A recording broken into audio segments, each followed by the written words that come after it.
गुरुर्ब्रह्मा गुरुर्विष्णु गुरुर्देवो महेश्वरा गुरु साक्षात् परब्रह्मा तस्मै श्री गुरुवे नमः। तस्मै श्री गुरुवे नमः। तस्मै श्री गुरुवे नमः। बोलो समर्थ सदगुरुदेव संत श्री रामलाल जी सियाग की जय जय। बोलो शिव अवतारी महायोगी बाबा श्री गंगाई नाथ की जय जय बोलो दशम अवतार कल की अवतार की जय जय बोलो सनातन धर्म की जय जय बोलो पलाना धाम की जय जय बोलो जामसर धाम की जय जय बोलो काजलवास धाम की जय जय जय श्री गुरुदेव जय श्री दादा गुरुदेव जय मादी शक्ति श्री गुरुदेव जय श्री गुरुदेव जय श्री दादा गुरुदेव जय महाधिशक्ति। श्री तो सिद्ध योग की शुरुआत करते हैं। आज के सत्संग की शुरुआत करते हैं। सबसे पहले गुरुदेव जी का जो सिद्ध योग है उसकी जो जानकारी है वो जो नए साधक जुड़े हैं, जो नए साधक हैं उनके लिए थोड़ा सा मैं बता देता हूँ। गुरुदेव रामलाल जी से आगे एक सिद्ध योग की दीक्षा देते हैं। सिद्ध गुरु हैं, समर्थ गुरु हैं और सिद्ध योग की दीक्षा देते हैं। सिद्ध योग की दीक्षा में गुरुदेव एक संजीवनी मंत्र देते हैं अपने साधक को, जिसका साधक को नाम जाप करना होता है। और गुरुदेव 2 समय ध्यान करने के लिए कहते हैं, सुबह और शाम को 15 मिनट के लिए ध्यान करने के लिए बोलते हैं। और ये बताते हैं साधक को कि गुरु के प्रति हमेशा समर्पण रहना चाहिए, समर्पित रहना चाहिए। गुरु समर्पण मांगता है तो समर्पण रहना चाहिए, समर्पण होना चाहिए गुरु के प्रति, श्रद्धा भाव होना चाहिए। एक गुरु है और गुरु को साधारण पुरुष नहीं समझ के, साधारण व्यक्ति नहीं समझ के उसे परब्रह्म के रूप में देखना चाहिए और फिर उसकी शिक्षाओं का अनुसरण करना चाहिए। जो संजीवनी मंत्र गुरुदेव देते हैं अपने शिष्यों को, उसका जो जाप करना है वो बिना होंठ और जीभ हिलाए आपको जाप करना है और जितना हो सके उतना जाप करना है।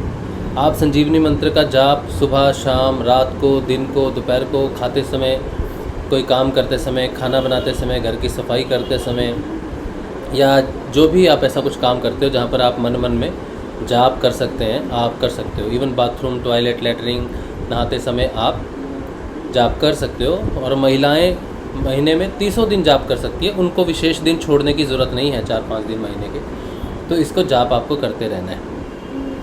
ध्यान के लिए गुरुदेव ने बोला है कि ध्यान करने के लिए आपको सुबह और शाम 15 मिनट के लिए गुरुदेव की तस्वीर के सामने पहले बैठ जाना। एक तस्वीर आप डाउनलोड कर लेना इंटरनेट से, गुरुदेव श्री रामलाल जी सियाग, ऐसी गुरुदेव और दादा गुरुदेव की दोनों की तस्वीर मिल जाए आपको।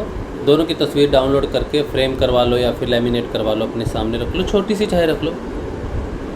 लेकिन जब आप ध्यान करोगे तो गुरुदेव जी की तस्वीर के सामने बैठना, गुरुदेव जी की तस्वीर को अच्छे से देख लेना और फिर उनको आंखें बंद करके अपने आज्ञा चक्र पर, यानी कि माथे में जहाँ पे बिंदी या टिक्की लगाते हैं वहाँ पर आपने गुरुदेव जी को इमेजिन करना है और गुरुदेव जी का जो दिया हुआ संजीवनी मंत्र है उसका जाप आपको मन में करते रहना है लगातार, और होंठ और जीभ नहीं हिलाने। जब आप पहली बार अगर आप ध्यान कर रहे हो तो गुरुदेव जी से प्रार्थना कीजिए कि गुरुदेव मुझे ये बीमारी है या मेरा ये संकट है, ये मेरी दिक्कत है, ये मेरी प्रॉब्लम है और मेरे को रास्ता दीजिए, मेरा मार्गदर्शन कीजिए और आध्यात्मिक पथ पे मुझे अग्रसर कीजिए। ऐसी एक प्रार्थना करनी है और फिर आपने नाम जपना है। इसके अलावा और कुछ ऐसा विशेष नहीं है जो आप करें, इसी से सारी समस्याएं सॉल्व होंगी। और ध्यान आपको 2 समय करना है, गुरु जी का ही करना है, गुरु जी का मंत्र ही आपको जपना है। और एक बार आपको गुरु दीक्षा प्राप्त हो गई फिर आप कोई दूसरे अन्य मंत्र को जाप नहीं करें तो बहुत अच्छा है, क्योंकि गुरुदेव ने कहा है कि पहले अगर कोई गुरु बनाया हुआ है उसका मंत्र जपते हो तो फिर ये वाला जपने का कोई फ़ायदा नहीं है। तो मंत्र आपको एक ही जपना होता है। तो गुरुदेव को अगर अपने गुरु बनाया है तो आपको मंत्र गुरुदेव का ही जपना है। ज्ञान के लिए गुरुदेव कहते हैं प्रोफेशनल गुरु चाहे आप बना लो, मतलब कोई कहीं से आपको ज्ञान मिल रहा है, किसी का सत्संग आप सुनने जाते हो, वहाँ से आपको अच्छा लगता है, मन को शांति मिलती है, ठीक है, लेकिन मंत्र आपको गुरुदेव का ही जपना है। आप मंदिर में जाओ, घंटी बजाओ या कुछ भी करो, जो भी करना है गुरुदेव कहता है घंटी बंदी जो बजानी है जैसा करना है करो, लेकिन नाम जब जो है वही चलना चाहिए जो गुरु ने बताया है। सारे कार्यक्रम बाकी आप कर सकते हो, किसी में रोक नहीं है। ये मंत्र जाप की विशेष बात है जो आपको ध्यान में रखनी है कि अब आपके जीवन में सिर्फ एक ही मंत्र रह गया, वो है गुरु मंत्र। संजीवनी मंत्र। और ध्यान आपको सिर्फ गुरुदेव का ही करना है। आप गुरुदेव का मंत्र जप रहे हो और ध्यान आप किसी और का कर रहे हो, वैसा नहीं करना, ठीक है। गुरुदेव जी का ही ध्यान करना, ये दो चीज़ें। और गुरु जी के प्रति समर्पित रहना, ठीक है, समर्पण भाव से रहना। और इसके अलावा कुछ नहीं करना, कहीं नहीं जाना, ना कहीं आने की ज़रूरत है। आप सोचोगे कि गुरु जी का कोई आश्रम है तो आप आश्रम में जाके दीक्षा लेंगे, ऐसा कुछ भी प्रावधान नहीं है। हालांकि गुरुदेव जी का आश्रम है, काफ़ी जगहों पे आश्रम है, जोधपुर में है, कोटा में है, काजलवास में है, और भी बहुत जगह पे गुरुदेव जी का आश्रम है। लेकिन आपको कहीं भी जाने की ज़रूरत नहीं है। गुरुदेव ने कहा है कि आप घर बैठ के ही इस मंत्र का जाप कर सकते हो, साधना को कर सकते हो। इसमें कोई ट्रेनिंग नहीं लगती कि आपको कोई बताए कैसे करना है। नाम जप आपने मन मन में करना है। और ध्यान आप अगर बैठ के कर सकते हो तो बैठ के कर लो। बैठने की समस्या है, कोई घुटनों में दर्द है किसी प्रकार का, कुर्सी पर बैठ जाओ, आप अपने बिस्तरे पे बैठ जाओ, बेड पे बैठ जाओ आराम से। अगर बैठने की सुविधा नहीं है, बहुत बीमार है कोई, तो लेट के कर सकते हैं।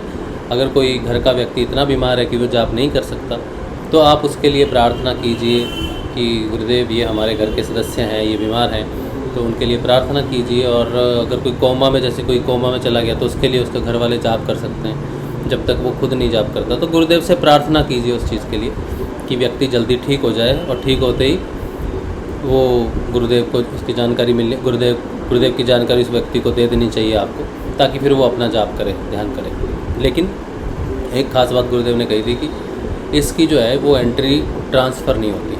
आपके लिए कोई दूसरा व्यक्ति इसमें कोई हेल्प नहीं कर सकता। और आप अगर रोओगे, गिड़गिड़ाओगे किसी प्रकार से गुरु के आगे, तो वो भी काम नहीं करता। तो आपके लिए क्या है कि आपको मंत्र जपना है, और आपको खुद ही जपना है। अगर आप स्थिति में हो, खुद जपने की स्थिति में हो, तो जप सकते। अब अगर कोई कि मैं जप ही नहीं पा रहा हूँ, मेरा मानसिक स्थिति ठीक नहीं है, मैं बड़ी कोशिश करता हूँ, तो आपको कोशिश करते रहना है, इसका यही इलाज है। आपके लिए कोई दूसरा व्यक्ति मंत्र नहीं जप सकता।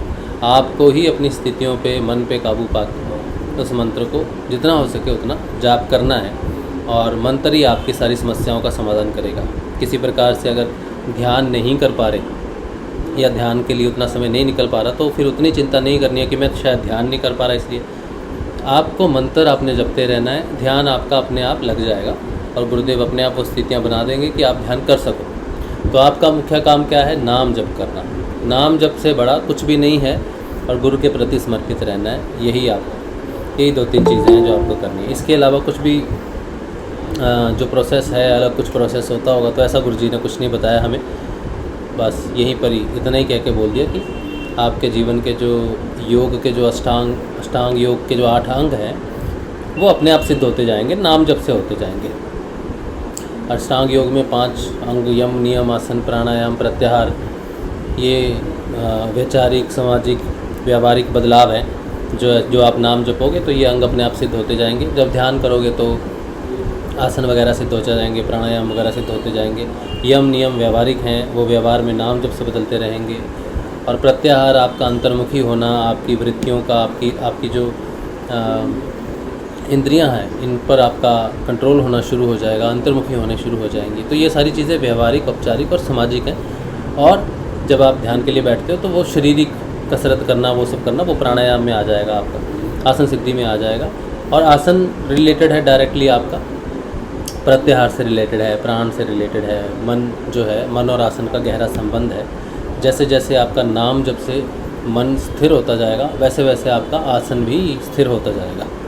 ठीक है। तो योगी जो होते हैं, हठयोगी होते हैं, वो पहले आसन में बैठ जाते हैं, जम के पहले आसन में बैठ जाते हैं और प्राणों को रोक लेते हैं। तो आसन और प्राण की मदद से वो अपने मन को रोकने की कोशिश करते हैं कि मन भटके नहीं, इंद्रियों के चक्कर में, भूख प्यास के चक्कर में, बाहरी दृश्यों के चक्कर में, लोभ लालच क्रोध और काम के चक्कर में, इंद्रियों के चक्कर में ये भटके नहीं। तो वो अपने शरीर और प्राण को कंट्रोल करके बैठते हैं, प्राण रोक के एक पर्टिकुलर पोज में बैठ जाते हैं। सिद्ध योग के साधक को इसकी ज़रूरत नहीं पड़ती। सिद्ध योग के साधक का डायरेक्टली मन पे ही काम होता है, ऊपर से। ठीक है, नीचे शरीर, फिर प्राण, फिर मन है। तो गुरुदेव जब आपको कहते हैं कि मन ही मन में आपको जाप करना है, तो शरीर और प्राण वाली प्रॉब्लम आपके साथ नहीं है। आपको बस नाम जपना है, उससे मन अपने आप स्थिर होने लग जाएगा। मन स्थिर हो गया तो प्राण स्थिर होने लग जाएंगे, प्राण स्थिर हो गया तो आसन लग जाएगा। ठीक है। तो यम, नियम, आसन, प्राणायाम, प्रत्याहार, ये 5 अष्टांग योग के ऐसे अंग हैं जो आपके नाम जब से स्वयं अपने आप से धोने शुरू हो जाएंगे। ये नाम की शक्ति है, ये गुरुदेव की शक्ति है। और बाकी बात रही धारणा, ध्यान और समाधि की। तो धारणा आपकी परीक्षाएं हैं, कब आप गुरुदेव के प्रति सच्चे हो जाते हो, कब आप गुरुदेव के प्रति समर्पित हो जाते हो, कब आप गुरुदेव को समझ जाते हो। धीरे धीरे जैसे जैसे आप समझोगे कि आपके गुरुदेव परब्रह्म है, परमात्मा है और समर्थ हैं, ऐसी आपकी भावना जब स्ट्रांग होने लगेगी, जब आपके जीवन में घटनाएं घटेंगी, जब आपकी वृत्तियों में परिवर्तन होगा, नाम जब से तामसिक वृत्ति, राजसिक, सात्विक, इन वृत्तियों का परिवर्तन होना शुरू हो जाएगा, तो जीवन में उतार चढ़ाव, बदलाव, संघर्ष, ये सारी चीज़ें होंगी। और उस समय अगर आपकी श्रद्धा, विश्वास गुरुदेव में बनी रहती है तो आपकी धारणा पे काम होगा। तो धारणा क्या है? सूक्ष्म अंग है, इसको समय लग जाएगा। ये 1 दिन में, 2 दिन में, 10 दिन में, 1 साल में, 1.5 साल में, 2 साल में, 5 साल में, ये विषय नहीं है। इसके लिए समय लगेगा। जैसे जैसे आपका ट्रांसफॉर्मेशन होगा वैसे वैसे आपकी धारणा पक्की होगी। तो जैसे जैसे धारणा धीरे धीरे पक्की होती जाएगी वैसे धीरे धीरे ध्यान भी लगना शुरू हो जाएगा। तो ध्यान का घटित होना धारणा का विषय है, बाकी नीचे कुछ नहीं। किसी को आसन लग रहा, किसी को प्राणायाम हो रहा, किसी को प्रत्याहार में मिल रहा है, यम मिल रहा है, नियम मिल रहा है, सब कुछ हो रहा, लेकिन ध्यान का जो आधार है वो धारणा है, गुरु के प्रति समर्पण है, गुरु के प्रति श्रद्धा, विश्वास है, भक्ति है। तो धारणा गुरु का विषय है। तो जब गुरु के प्रति आपका सच्ची निष्ठा हो जाएगी, जो गुरु शुरू में कहते हैं ना कि नाम जप करो, ध्यान करो और मेरे प्रति आपको झुक के आपको मांगना पड़ेगा, गुरु मानना पड़ेगा। तो धारणा गुरु मानने की विषय है कि ये गुरु हैं वाकई। तो अब ये गुरु हैं, यहाँ तक पहुँचने में कई वर्ष लग जाते हैं। गुरुदेव की जो फिजिकल अपीयरेंस है, कोई बोलता है चश्मा लगा गुरुदेव को, पता नहीं व्हील चेयर पर बैठे गुरुदेव, पता नहीं क्या होगा क्या नहीं होगा। तो ये जो संशय है गुरु के प्रति, इसे दूर होने में आपको नाम जप के सहारे थोड़ा समय लग जाएगा। इसीलिए इसे सूक्ष्म अंग कहा है। जैसे ये धारणा पक्की होगी कि गुरु ही है और तो कोई है ही नहीं, गुरु मेरा सर्वोपरि है, बाकी सब तो ऐसे ही है बस, ये धारणा जब पक्की हो जाएगी तब आपका ध्यान लगना शुरू हो जाएगा। तो ध्यान लगेगा, धीरे धीरे ध्यान गहरा होना शुरू हो जाएगा। इधर धारणा पक्की होती रहेगी। अब देखो आपने कुछ बेस बनाया तो उसके ऊपर बिल्डिंग बनानी है, तो बेस पक्का, जितना पक्का होगा उतनी बड़ी बिल्डिंग बनेगी ना। तो जितनी अच्छी धारणा उतना अच्छा ध्यान, और ध्यान जब इतना गहरा हो जाएगा कि आपकी अपनी सुध-बुध खो जाएगी आपको, तो आप समाधि में प्रवेश करोगे, जो सबसे आखिरी है। तो समाधि में जाओगे तब आपको ज्ञान की प्राप्ति होगी, संपूर्ण ज्ञान की प्राप्ति होगी। ठीक है, ज्ञान तो आपको यम सिद्ध होने से ही प्राप्त होना शुरू हो जाता है, पता चलना शुरू होता है जीवन में, लेकिन पूर्ण ज्ञान की प्राप्ति आपको समाधि में होगी। समाधि के कई प्रकार हैं। तो ध्यान जब शुरू होता है लगना, उसी समय ही ज्ञान एक्चुअली ध्यान का ही विषय है। तो जब ध्यान लगने लग जाएगा तो ज्ञान प्राप्त होना शुरू हो जाएगा। लेकिन पूर्ण ज्ञान निर्बीज समाधि के भी बाद की बात है। ठीक है, निर्बीज समाधि के बाद भी परमात्मा, परम पिता के साथ जब योग होता है वो उसके बाहर का योग है। तो शरीर की एक लिमिट है, शरीर के माध्यम से आप एक लिमिट तक ही जा सकते हो, और फाइनली जब उस परम पिता के साथ आपका फाइनल योग होगा, जिसके लिए कहा जाता है कि जा मरने से जग डरे मोरे मन आनंद। किस बात का आनंद है? किस बात का आनंद हो सकता है? ये आनंद है कि फाइनल योग जो है, इस शरीर की एक लिमिट है, आप परमात्मा को जान जाओगे, परमात्मा से मिल लोगे, ब्रह्म स्वरूप हो जाओगे। लेकिन परम ब्रह्म के साथ जो योग है, परम ब्रह्म को भी जान जाओगे, तो योग जब आप उसके साथ जब योग होने की स्थिति होगी, तब ये दोहा प्रकट होगा, जा मरने से जग डरे मोरे मन आनंद, कब मरी हो कब पाई हो पूर्ण परमानंद। तो पूर्ण परमानंद किसके बाद है? मरने के बाद। शरीर के बाहर एक स्थिति है जो पूर्ण परमानंद की है, पूर्ण परब्रह्म की है, पूर्ण योग की है, तो वो अंतिम स्थिति।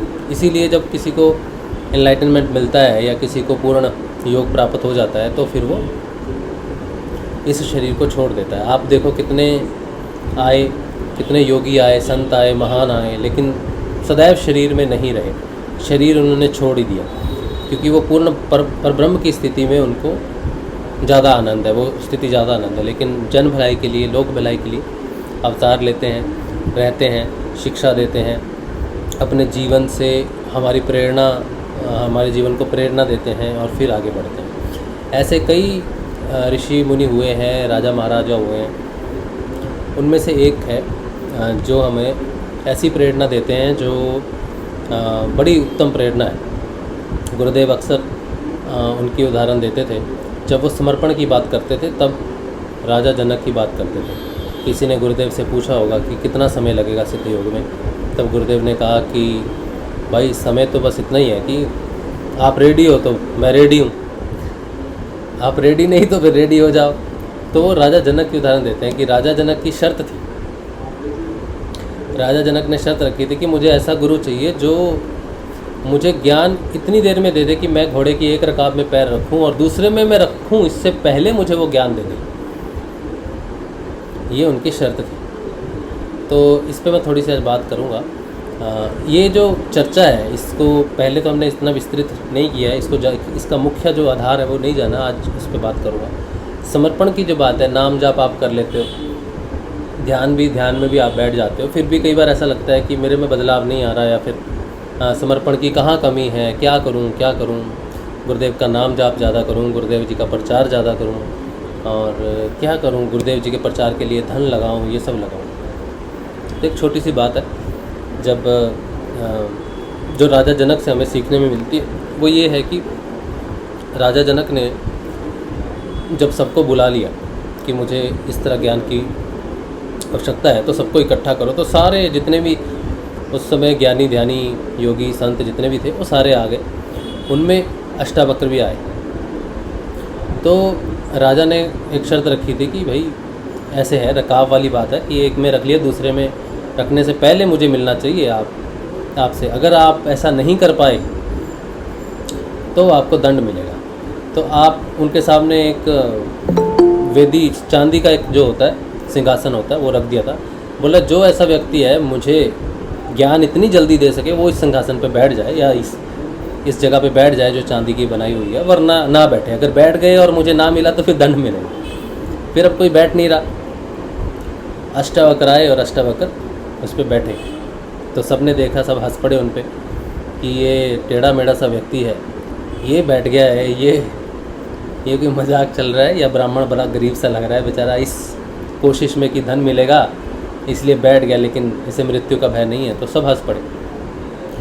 तो फिर उस समय गुस्सा हो गए अष्टावक्र और उन्हें कहने लगे कि ये जो मेरे पे हंस रहे हैं ये मुझ पे नहीं, परमात्मा पे हंस रहे हैं, क्योंकि ये इन्होंने मुझे भी जाना ही नहीं है और इनके पास ज्ञान हो भी नहीं सकता, क्योंकि ज्ञान तो सूक्ष्म है। वो तो शरीर को देख के ऐसे नहीं होता कि ये लोग मेरे पे हंस रहे हैं, जब इनको ये नहीं पता कि ये शरीर परमात्मा का है और माँ के गर्भ से जैसा मिला है वैसा ही मिला। जब इनको इतना ही ज्ञान नहीं है कि इसमें मेरा दोष नहीं है, फिर भी ये लोग हंस रहे हैं, तो ये अगर भगवान पे हंस सकते हैं तो भगवान के ज्ञान की ये पात्र नहीं हो सकते, इनको ज्ञान नहीं हो सकता। तो इस तरह से वो अपना इंट्रोडक्शन देते हैं। तो राजा जनक भी झुक जाते हैं उनके सामने बैठते हैं कि आप बताइए कि आप मुझे ज्ञान दे सकते हैं। तो उन्होंने कहा मैं तुम्हें ज्ञान दे सकता हूँ, और जैसा तुमने कहा है एक रकाब में पैर रखने से रख के दूसरे रकाब में रखने से पहले मैं तुम्हें ज्ञान दे दूँगा। तो ये बात है। तो राजा ने कहा अच्छा, तो ये तो बहुत अच्छी बात है, आप फिर शुरू कीजिए आप जो करना चाहते हैं। तो यहाँ पर समर्पण की बात आती है। अभी राजा को समर्पण का पता नहीं है, उसे ज्ञान तो चाहिए। जैसे हमें सिद्ध योग में सब कुछ चाहिए, समाधि चाहिए, हमें ज्ञान चाहिए, हमें ध्यान चाहिए, हमें परिवर्तन चाहिए, सब कुछ चाहिए। इसी तरह से राजा जनक को भी सब कुछ चाहिए था। और जिस तरह से अष्टावक्र एक समर्थ गुरु थे, इसी तरह हमारे गुरुदेव श्री रामलाल जी समर्थ गुरु ही हैं। तो उन्होंने पूछा कि मैं दीक्षा पहले लूँगा। राजा से कहा दीक्षा मैं पहले लूँगा। तो उन्होंने कहा हाँ। बोला मैं तुम्हें तो ज्ञान प्राप्त हो जाएगा, तुम तो समाधि में एक रकाब में पैर रखा, दूसरे में रखने से पहले तुम तो चले जाओगे समाधि में, तब मेरी दीक्षा का क्या होगा? तो तुम मेरी दीक्षा पहले कर दो, पहले मेरा सामान दे दो, फिर तुम ठीक है जो तुम्हारी इच्छा जैसे। तो उन्होंने कहा क्या दीक्षा लगेगी आपको, ये बताइए महाराज।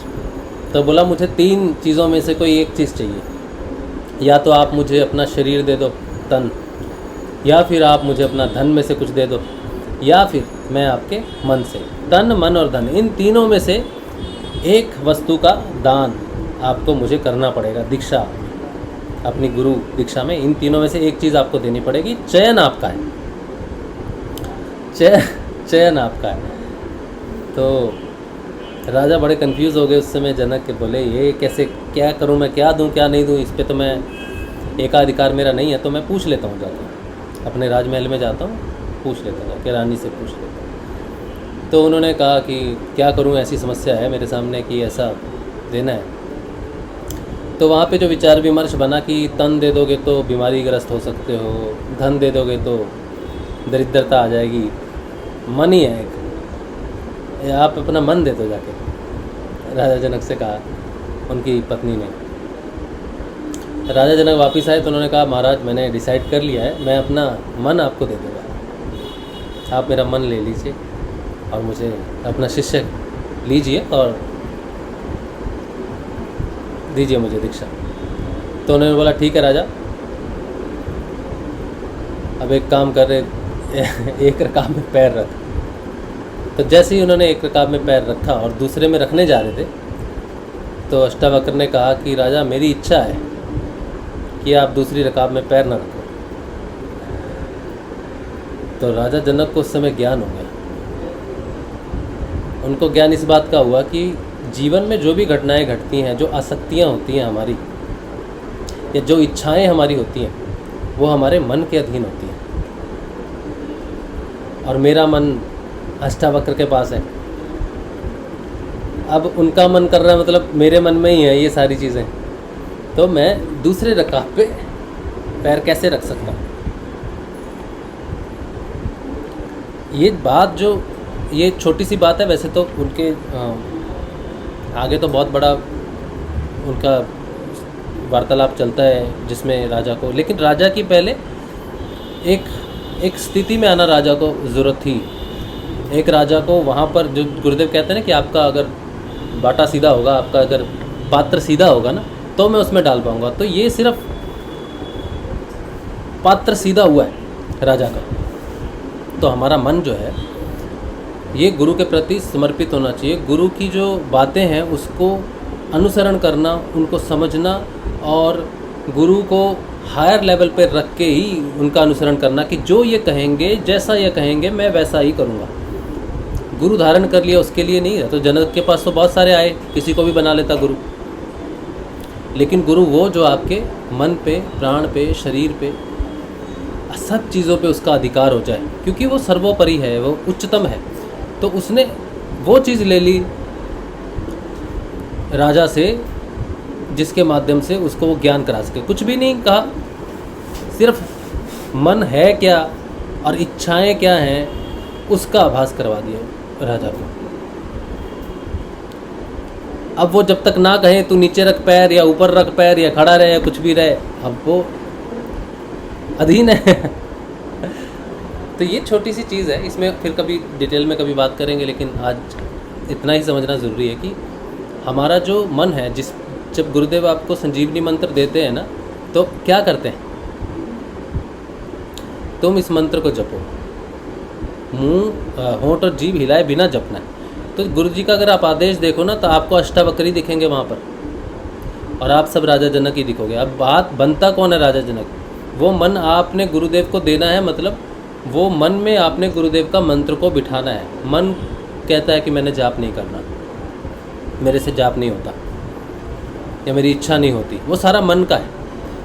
तो अगर आप इस दृष्टि से सोचो, राजा जनक और अष्टावक्र की दृष्टि से देखो कि राजा जनक ने पूरे समर्पण के साथ दे दिया। गुरु ने जो कहा वही उनको करना, इसके अलावा अब उनका कुछ रहा नहीं, कुछ बचा ही नहीं उनके पास। राजा की अपनी ब्रह्म विद्या से उनका नाम भूल गया मैं, योगी का, उन्होंने आग लगा दी पूरी जनकपुरी में। ब्रह्म विद्या से आग थी नहीं लग रही थी, सब बैठे थे, सब भागे, अपना जो भी उनका पास सामान था, साधुओं के पास सामान होता कितना है, तो वही होती है, एक खड़ाऊ होता है, वो सब चीज़ें होती है, बस लोटा वगैरह होता है, लेके भागे सब। राजा जनक की नगरी जल रही, राजा जनक हिला नहीं वहाँ से। कैसे हिले? इच्छा हो तो हिले। तो बोला राजा जल रही है नगरी, क्या कर रहा है? बोल रहा है जो जल रहा है वो मेरा नहीं हो सकता, जो नश्वर है वो मेरा नहीं हो सकता। तो यहाँ पर उन्होंने अपने शरीर की बात की ही नहीं, उन्होंने बात की अनश्वर की, आत्मा की बात की कि आत्मा का कुछ भी जल नहीं सकता, मैं आत्म स्वरूप हूँ। आत्मा की रियलाइजेशन की बात की उन्होंने। लेकिन इस आत्मा की रियलाइजेशन तक ले जाने वाला कौन, किस माध्यम से अष्टावक्र उनको लेके गए?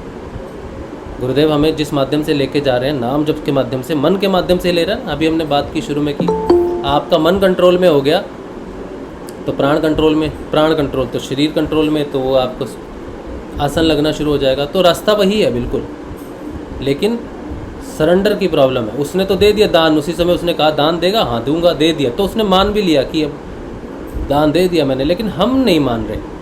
हमारी समस्या इतनी है, हमें समय इसलिए लग रहा है 20 साल 30 साल जितना भी समय हमें लग रहा, हम गुरुदेव की इस बात को नहीं समझ पा रहे कि कुंडलिनी जब जागृत होगी तो आपका मन, आपका प्राण और आपकी बुद्धि अपने कब्जे में ले लेगी। हमने कब्जा देना नहीं, बस ये हमारी लड़ाई है कि हम कब्जा देते नहीं। वो हर 15 मिनट में, हर सुबह और शाम को कब्जा करती है, लेकिन फिर से हम राजा हो जाते हैं अपने मन का। और फिर शाम को ध्यान करते हैं तो फिर थोड़ी देर के लिए, फिर ऐसा चलता रहता है। तो परिवर्तन होने के लिए फिर उधर से नाम जब भी पूरी कोशिश करता है कि हृदय में बस जाए, मन में बस जाए, ए जपा जाप में आ जाए।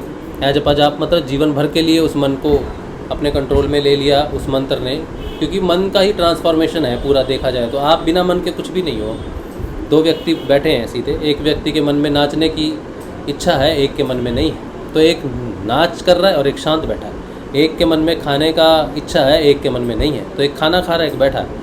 एक के मन में काम वासना है, एक में मन में नहीं है, तो एक भोग विलास में है, एक शांत है। एक व्यक्ति के मन में कुछ इच्छा आई कि मुझे ये करना है, वो कर रहा है, एक व्यक्ति शांत है। तो एक व्यक्ति जिसका मन पूर्ण रूप से हर असत्यों से शांत है, क्योंकि वो दे चुका, वो उसको दे चुका, ठीक है। व्यवहारिक तौर पे जो वो काम कर सकता है वो कर रहा है, लेकिन मन के लिए एक आदेश है कि तूने नाम जपना है, तेरा काम सिर्फ नाम जपना है। तो ऑब्वियसली जितनी भी इच्छाएं राजा के मन में पैदा हो रही, वो उनका भोग नहीं कर सकता, क्योंकि मेरे पास वो भोग वाली वस्तु नहीं है। तो भोग, आपकी इच्छाएं आपका भोग करती हैं, आपके शरीर का भोग आपकी इच्छाएं कर रही हैं, आपके प्राणों का भोग आपकी इच्छाएं कर रही हैं। और ये इच्छाएं जो हैं ये मन के अधीन है सारी की सारी। मन में इच्छा है तो ही होगा, नहीं तो आजकल जो डिप्रेशन की बात है या फिर उदासियों की बात है वो क्यों है? क्योंकि मन में इच्छा नहीं है कोई। लेकिन यही इच्छा अगर प्रभु इच्छा हो जाए तो वो डिप्रेशन की बीमारी पहले ख़त्म होगी। जो गुरु से सिद्ध योग में आते हैं तो गुरुदेव कहते हैं कि पहले आपकी मानसिक समस्याएं ठीक होंगी, शरीर की समस्याएं बाद में ठीक होंगी। तो मानसिक समस्या पहले तब ठीक होगी अगर पहले मन पे कार्य हो रहा है। तो सबसे बड़ा यंत्र, तंत्र, मंत्र जो भी है जिसको कब्जे में करना है आपके अंदर में, वो आपका मन है। मन का ट्रांसफॉर्मेशन है। ऋषि अरविंदो ने इसको एलोबरेट किया बहुत ज़्यादा माइंड के हिसाब से। उन्होंने अवचेतन मन, चेतन मन, अति चेतन मन, ल्यूमिनस माइंड, इस तरह से उन्होंने कैटेगराइज किया मन को बहुत। और फिर 3 मुख्य कैटेगरी हमें दी ट्रांसफॉर्मेशन की, एक मन की, एक अधिमन की, एक अति मन की। ये ट्रांसफॉर्मेशन है मन की। ये वही मन है जिसमें इच्छाएं प्रकट होती हैं। ये वही मन है जो समाधिस्थ होने से पहले पूर्ण उन्मना हो जाएगा, पूर्ण शांत हो जाएगा। तो पूरा जो कहानी है जो एक शब्द में अष्टावक्र ने ख़त्म कर दी, वो थी कि मुझे तेरे मन का दान चाहिए। तो उन्होंने वो पूर्ण ट्रांसफॉर्मेशन की आधारशिला रख दी कि अब इस आधार पे तेरा ट्रांसफॉर्मेशन अपने आप होता जाएगा, क्योंकि अब तू कहीं जा नहीं सकता राजा, अब तू कुछ कर नहीं सकता। तो हमारे सिद्ध योग में भी बिल्कुल मन ही है जिसका ट्रांसफॉर्मेशन है। और ऋषि अरविंदो की जो सिद्धांत है, जो पॉलिसी है, जिसको गुरुदेव कहते हैं मैं मूर्त रूप दे रहा हूँ, वो मन की ही है।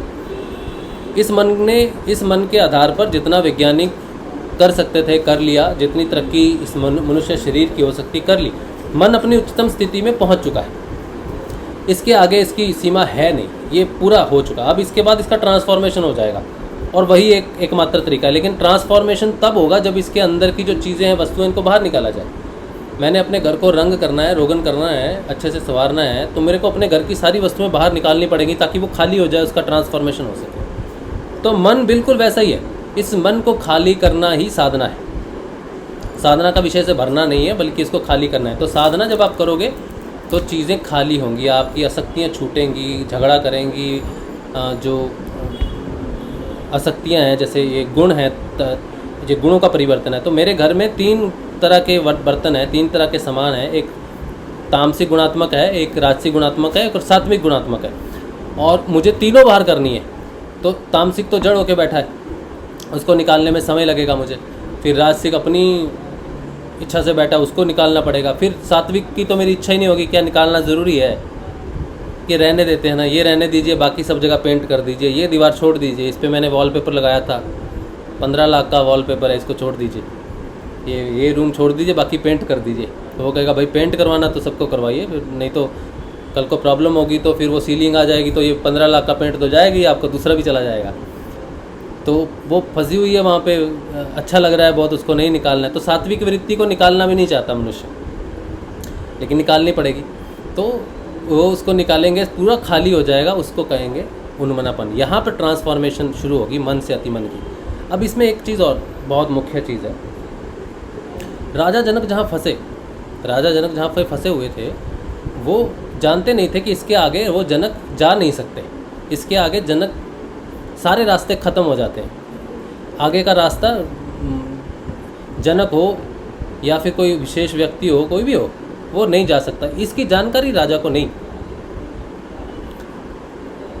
ठीक है, राजा जनक, राजा बीइंग अ किंग, एक राजा होने का अधिकारी और एक मनुष्य होने का अधिकारी, एक भक्त होने का अधिकारी, एक सेवक होने का अधिकारी या फिर एक साधक होने का अधिकारी, जहाँ तक जा सकता है, जिस रूप में हम आगे जा सकते हैं, वो मनुष्य इंडिविजुअलिटी के रूप में एक पॉइंट पे चला गया। राजा को इसकी जानकारी नहीं है कि इसके आगे रास्ता है ही नहीं, जिस रास्ते पे बढ़ना चाहता है। गुरुओं को बुलाया है, सबको बुलाया है, अष्टावक्र आए, अष्टावक्र को इसकी जानकारी है कि जनक अब जहाँ तक तू जा सकता था तू पहुँच चुका है, तेरी क्षमता तूने कर लिया पूरी, इसके आगे तू नहीं जा सकता। लेकिन ये बात उन्होंने उसको बताई नहीं, राजा जनक को। ये कह दिया कि मैं तुझे ले जाऊंगा, लेकिन ये नहीं बताया कि राजा जनक तू जा नहीं सकता। अब ये सच्चाई है, और ले भी गए, लेकिन ये भी सच है कि वो उससे आगे जा भी नहीं सकता था। तो किसको लेके गए? राजा जनक को। जब राजा जनक जा ही नहीं सकता, अष्टावक्र भी राजा जनक को नहीं लेके जा सकते, तो कौन है जो गया आगे? अब ये जो बात है ना, ये इसमें एक दोहा आता है कि प्रेम गली अति सांकरी, इसमें दो न समाए, जब मैं था तब हरि नाही, और जब हरि है तो मैं नाही। ये जो दोहा है, ये जब लिखा है ना, ये बस वो पॉइंट का ही दोहा है। साधना में हम यम नियम आसन सिद्ध करते हुए, सब कुछ सिद्ध करते हुए एक पॉइंट पे पहुंचते हैं। धारणा का एक पॉइंट है जहाँ पर ध्यान समाधि में परिवर्तित हो जाना है। वहाँ पर एक पॉइंट है जहाँ पे पूर्ण ज्ञान है। पूर्ण ज्ञान सिर्फ परब्रह्म का है, परब्रह्म के अलावा पूर्ण ज्ञान किसी को भी नहीं है। कोई भी कितना भी महान हुआ है, उद्धव जी हुए हैं, उद्धव जी को ज्ञानी मानते हैं हम, और जितने भी संत हुए हैं जो हिमालय में पता नहीं कितने वर्षों से तपस्या कर रहे हैं, जितने भी यहाँ पर हैं, वो सारे के सारे एक जगह पे संत होने के नाते उनको ज्ञान है। लेकिन पूर्ण ज्ञान, एक एक क्षण का ज्ञान जो है, जो हर आगे पीछे अनलिमिटेड सबको है, पूर्ण सही से है, वो सिर्फ परम ब्रह्म के पास है। उसके अलावा किसी के पास भी नहीं है, और कभी होगा भी नहीं, कभी था भी नहीं।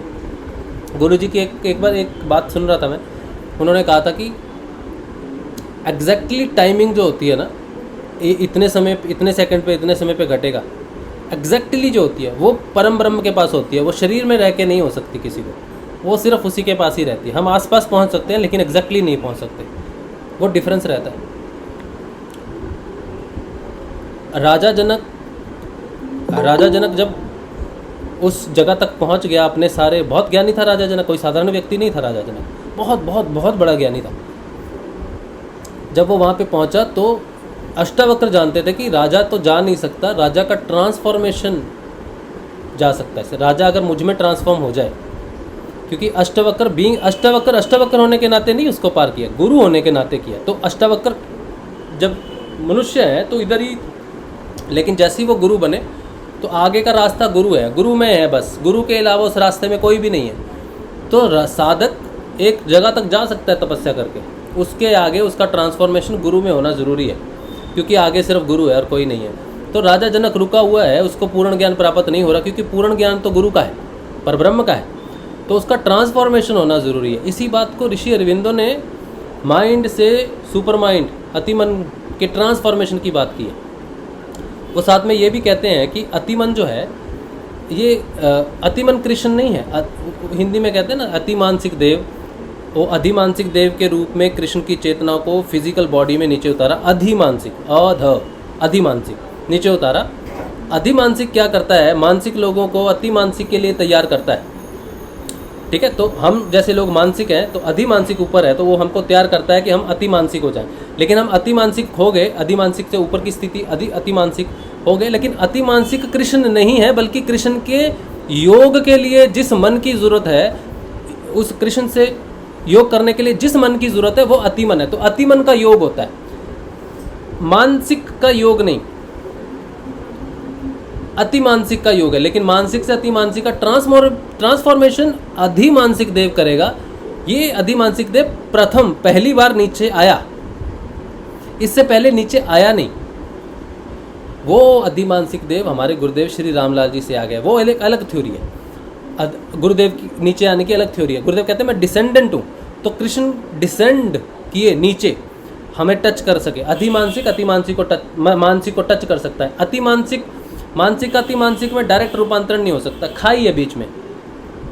इस खाई को भरने के लिए गुरुदेव आए नीचे, कृष्ण का रूप आया अधिमानसिक रूप में नीचे, तो हमको ट्रांसफॉर्मेशन करना है। लेकिन राजा जनक के रूप में वही बात आती है कि उसका जो ट्रांसफॉर्मेशन होना था, वो मन, जो मन में वो था, उस मन को खाली करना था पूर्ण रूप से, क्योंकि उसको योग के लिए तैयार करना है। तो उसके मन को उन्होंने वहीं रोक दिया। राजा मन है, हम इस जगत में है ना, मैं कोई व्यक्ति विशेष हूँ, तो मैं अपने मन से हूँ। मेरा मन अगर शून्य हो जाए, सब खत्म हो जाए, तो मैं कुछ भी नहीं। वैरागी, परम वैरागी, मन शून्य हो गया तो परम वैरागी। फिर व्यक्तिगत नाम विशेष कुछ भी नहीं रहता कि ये नाम है, ये गोत्र है, ये सारी मन की समस्याएं हैं, मन के हिसाब से है सब कुछ। ठीक है, मन में है सब कुछ। जब मन नहीं तो कुछ नहीं। मैं आज भूखा हूँ तो मेरे मन की वजह से मुझे ये भी चाहिए, वो भी चाहिए, ये भी चाहिए, वो भी चाहिए। जब मन नहीं तो कुछ नहीं। तो मन को ट्रांसफॉर्म करना जरूरी था। राजा जनक मन है, तो मन राजा जनक को ले लिया उन्होंने, और अब राजा खाली है बिल्कुल, तो उसको ट्रांसफॉर्म किया अपने आप में। तो जो पार किया, जिसको ज्ञान प्राप्त हुआ, जिसका योग हुआ, जो एक हो गया, वो अष्टावक्री है, जो उस तरफ था और उस तरफ ही रहा। राजा जनक कभी उधर गया ही नहीं। इसी तरह से हम कभी भी व्यक्तिगत रूप पे उधर कभी जाते नहीं। समिष्ट चेतना में वो एक ही परम ब्रह्म है, सिर्फ वही है। उसके रूप में ट्रांसफॉर्मेशन होना ज़रूरी है। ट्रांसफॉर्मेशन की थ्योरी है। ट्रांसफॉर्मेशन इसीलिए है कि ये चीज़ वहाँ नहीं जा सकती, इसको आप ट्रांसफॉर्म कर दो। ठीक है, अब कोई चीज़ है, जैसे हमें बर्फ़ नहीं चाहिए, हमें पानी चाहिए, हमें पानी पीना है, तो हमें बर्फ़ दे दी गई, तो हम कह रहे मुझे प्यास लगी है, मैं बर्फ़ कैसे पीऊँ, बर्फ़ तो नहीं पी सकता, इसको आप पानी बना दो। तो तत्व तो वही है, उसकी फॉर्म अलग है। तो हमारा मन तो वही है, लेकिन जिसका योग होना है वो ट्रांसफॉर्म्ड है, वो कुछ और मन है, उसे अति मन का रूप दे दिया। तो बर्फ़ को पिघला के पानी बना दिया, तो राजा जनक को पिघला के अष्टावक्री बना दिया। जो समाधि में था, हमेशा से ही था, परम ब्रह्म हमेशा से गुरु समाधि में है। तो जितने भी व्यक्ति समाधिस्थ हो रहे हैं, वो गुरु में ट्रांसफॉर्म हो रहे हैं, बल्कि वो वहीं रह गए। उनका मन, उनका अहंकार, उनकी वृत्तियाँ, कर्म, अधिकार, वो सब वहीं पर ही रह गए, प्रकृति के साथ ही रह गए। अगर ऐसा ना हो, अगर ये ट्रांसफॉर्मेशन ना हो, तो कोई सत्यमय कोश तक पहुंच ही नहीं सकता। 7 कोशों में सेकंड लास्ट कोश है चित्तमय कोश का। चित्तमय कोश ही है जो ट्रांसफॉर्मेशनल कोश है। आनंद तक तो, आनंद में भी आप हो, आपको आनंद आ रहा है, हाँ बहुत आनंद आ रहा है गुरु जी, हाँ, यहाँ तक मैं हूँ। चित्तमय कोश में मेरा ट्रांसफॉर्मेशन हो जाना है, ताकि मैं सत्यमय कोश में, तो चित्तमय कोश मेरा ट्रांसफॉर्मेशन सत्य में करेगा, रूपांतरण करेगा वो मेरा। तो यहाँ पर शिष्य का रूपांतरण गुरु में है, क्योंकि गुरु के अलावा तो कोई सत्य है ही नहीं, गुरु के अलावा तो कोई प्रकाश है ही नहीं। मैं अगर कहूँ कि मैं सत्यमय कोश में पहुँच गया हूँ, तो गुरु के अलावा एक व्यक्ति और है जो कहता है मैं सत्यमय कोश में हूँ, या मैं हूँ, तो 2 हो गए, फिर गुरु भी हो गया, वो व्यक्ति भी हो गया। तो चित्तमय कोश का अर्थ है चित्त का पूर्णतः नष्ट हो जाना। इसे महामृत्यु कहा है गोरखनाथ जी ने। चित्त की मृत्यु को महामृत्यु कहा है। मेरी मृत्यु अर्थ मेरे चित्त की मृत्यु, मेरी जितनी भी त्रिगुणात्मक प्रकृति से रचना हुई, जितने भी मैंने कर्म किए, जितने भी मैंने शरीर धरे, जो मैं रहा, जो मैं हूँ, वो चित्त है। तो महामृत्यु हो गई चित्तमय कोश में, तो मैं रहा ही नहीं, अब जो बचा वो शुद्ध चेतना है, अब उसका ट्रांसफॉर्मेशन गुरु में हो जाएगा क्योंकि वो खाली है। तो सत्य कोश में पहुंचने वाली कोई भी चेतना गुरु ही है। चित्त में से आगे कोई भी नहीं जा सकता। गुरुदेव ने एक बार अपनी स्पीच में इनकी याज्ञवल्क्य की बात की कि याज्ञवल्क्य आनंदमय तक तो पहुंच गया, लेकिन चित्त और सत्य अनटच है। क्यों अनटच है? तो याज्ञवल्क्य ऋषि को हम जानते हैं, याज्ञवल्क्य ऋषि के रूप में जब जानते हैं ना, तो अगर वो चित्त और सत्य को नहीं क्रॉस कर पाए, इसका मतलब है कि उनका ट्रांसफॉर्मेशन नहीं हुआ, उनका चित्त रह गया उनमें किसी ना किसी प्रकार से। याज्ञवल्क्य का चित्त किसी तरह उसमें रह गया, मैं रह गया उसके अंदर में। ये बात गुरुदेव स्पष्ट नहीं करते, लेकिन कह देते हैं कि वो कर नहीं पाया, आनंद तक चला गया, लेकिन चित्त में कोश और सत्य में कोश अनटच रह गए उसके। और गुरुदेव कहते हैं मेरा लेकिन हो गया, गुरु कृपा से हो गया मेरा सातों कोश चेतन, आपके भी हो जाएंगे। अब ये जो बात है ना कि मेरा ट्रांसफॉर्मेशन हो गया चित्त और सत्य में, गुरु कृपा से हो गया, तो गुरुदेव फिर कहते हैं कि मेरा ध्यान कर लो या गुरुदेव का ध्यान कर लो, एक ही बात है। तो ये वही चित्त की ट्रांसफॉर्मेशन की बात है कि रामलाल स्याग बीइंग अ शिष्य होने के नाते चित्त तक ही रह गया, उसका ट्रांसफॉर्मेशन बाबा गंगाईनाथ में हो गया। तो अब जब आप ध्यान करोगे गुरुदेव का, तो आप गुरुदेव का कर रहे हो या दादा गुरुदेव का दे रहे हो, इससे फर्क ही नहीं पड़ता।